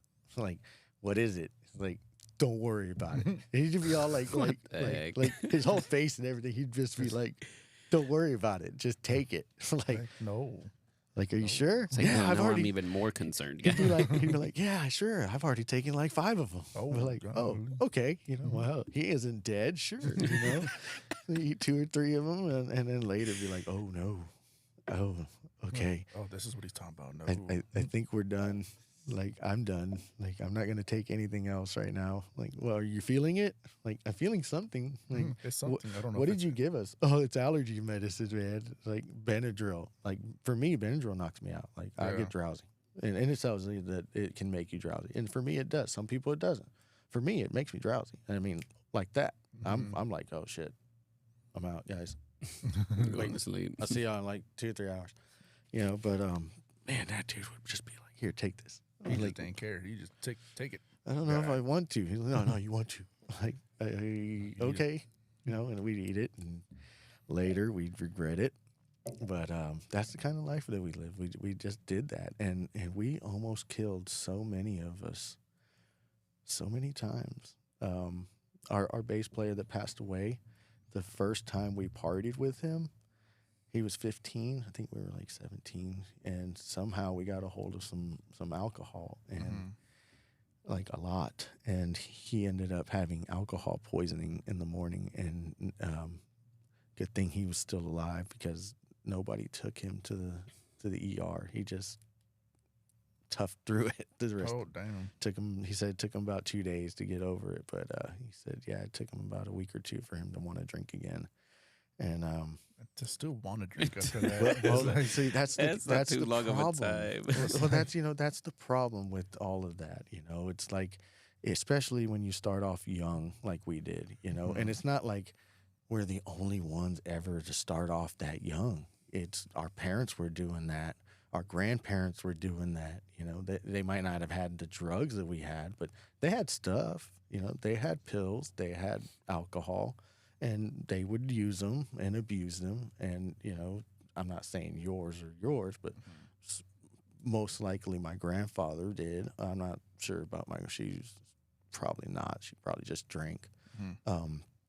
But even like my parents growing up in the 80s, I mean, what do you think, they weren't doing any of that 80s stuff? It I'm was the pretty 80s, sure. man. I'm pretty everybody that thought they were cool was doing it. So it's just that mentality that you get, and you think as a kid that if I do this, I'm going to be a grown up. I'm an adult now. I'm going to do these drugs. I'm going to drink this stuff, and I'm going to listen to cool. music. Look I'm going at to me. dance this way. I'm going to have sex with my friends, and what we're not doing as adults is telling more of our youth that that's not it, man. Like, Yeah, there's that's- so much more to life. If somebody had, not that they didn't tell me, because lots of people told me over and over that there's so much more to life, man. You're a kid. Be a kid. Don't worry about growing up yet. You've got your rest of your life to be an adult. Be a kid. Don't spend your whole life getting drunk and drinking and all that. And at that time, my rebuttal was, I'm a kid. Now is the time to do this, because when I'm an adult, I have to be an adult. And I can't just throw caution to the wind and be free, be 100% careless, and not worry about tomorrow or Monday or anything.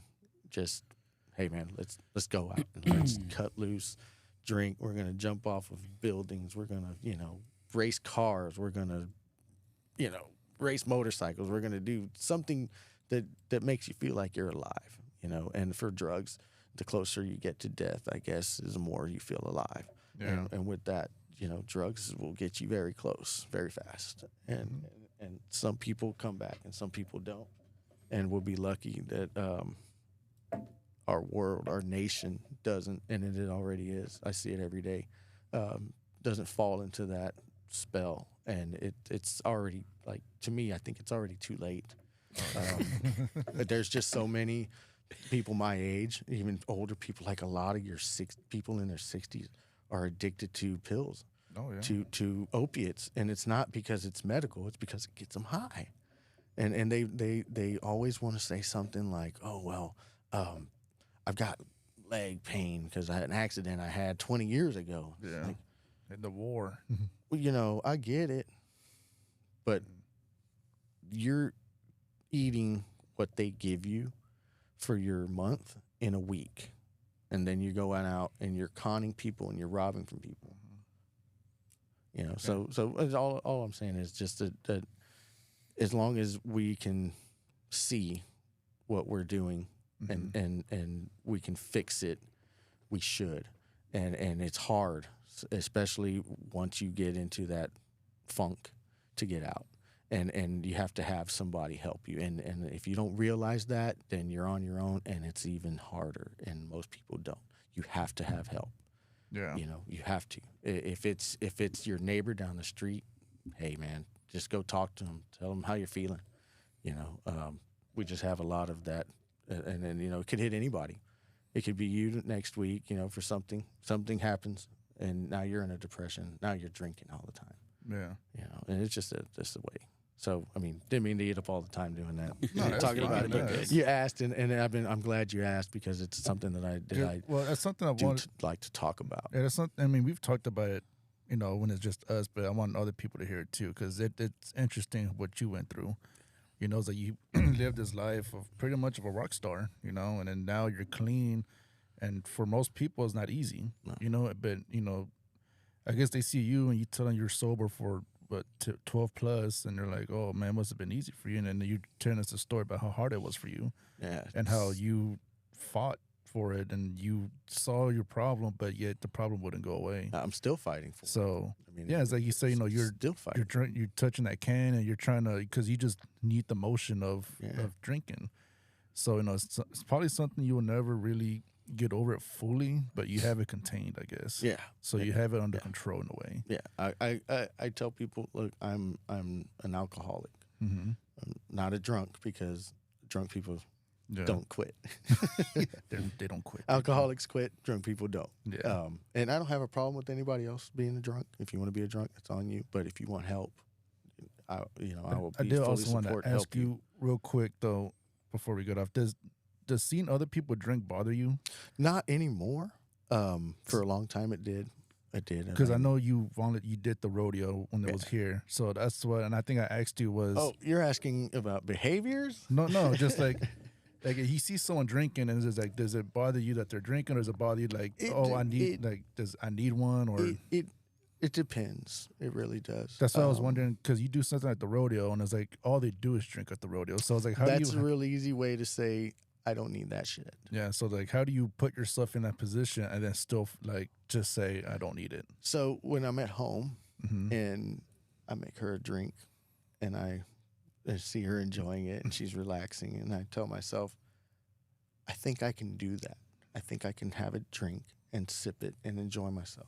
But then I realize, no, I can't. I don't even want to find out. Yeah. Like, maybe I can't. Even if it's a maybe, I don't want to try it. Like, Oh, I'd rather jump on my motorcycle at midnight on a fucking cold day in the rain and ride at 100 miles an hour with no lights on than sip a glass of whiskey in my living room. Yeah, because you sip it, you may not stop. The chance, if I'm going to kill myself, I'm going to do it my way. Yeah, how you wanted to do it, That's not right. how a bottle wanted you That's to do right. I'm not gonna chase the end of a bottle. it. Okay. I'll chase the sunset. I'll chase the sunrise, but I won't chase the end of a bottle. Hey, there you go. There you go. How much time we got? It's about time to wrap it up. All right, so this has been an awesome episode. What do you think, Sal? I think it was great. I think it So- was very informative. Yes, sir. Gabe, how can people find you? Name of your band, podcast. So all the that stuff? podcast is pretty much what I've got going on. It's on YouTube. I believe it's at Here on the Set. Mhm. Check us out. I think we're on Twitter. We're on. We should be on Instagram and Facebook. Okay. So the three big, Mhm, the three. we should be on them. The big three. Yeah, just check us out. I believe it's at Here on the Set or On the Set. Mhm. I'll send you some information here in a little bit, so that way you can probably Mhm. post it up later. Yeah. But yeah, that's what we're doing. My band's name, we're going with the old name, which was Heavy Stoned, Mhm. because we just think that just sounds freaking cool. So I mean, it's like we started off as one of those stoner bands, Yeah, and, yeah. but now we're all old and responsible, so we're not really. We never really kind of pushed that as an issue anyway. Yeah. And yes, we have songs that relate it, but all of our music isn't about that. And I really like to try to kind of push away from that kind of content. Mhm. Not because I don't approve of it, just because there's so much more that we can do, and we can be looked at not just as a stoner band. Yeah. I'd like to be a great rock band, not just a known stoner band. What you want to add, Sal? That's it. I think we're good. You sure? Yeah. I like this episode. This was nice. I appreciate you guys having This me is on nice. in See, this person this is time. better This than is in so much person. better. See? Yeah, definitely. and we Thanks got for to- being here with us. We I got- feel more comfortable here than I did in my own house on the Zoom call, talking as highest I Yeah. can speak. So, Yeah.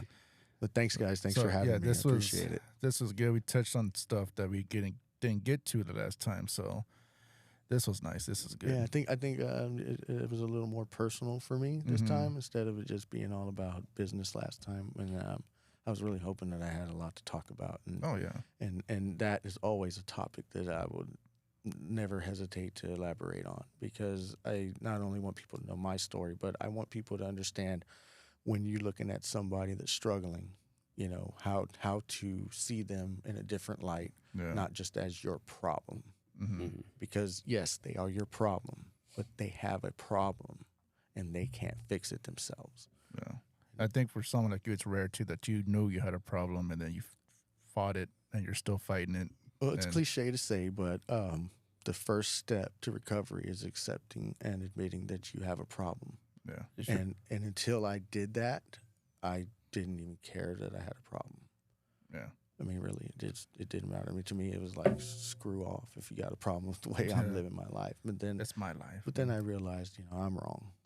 I have other things that I can do in life. Cool. Yes, sir. All right. Sal, anything? Let's do it. All right. Thank you, everybody, for Thank the you, episode. everybody. Thank you, everyone. It's going to be up soon. Sal's going to probably hold a hostage for about 10 months, but it's going to be good and it's going to be out. I'm just joking, people. It's going to be next week sometime. I hope, right, Sal? Midweek. Midweek. It's going to be up next week for sure. So thank you, everyone. Thank you, Gabe, as always. Gones is the man, as usual. man, Thank you. Gones. And see you on the next one. See you on the next one, guys. See ya.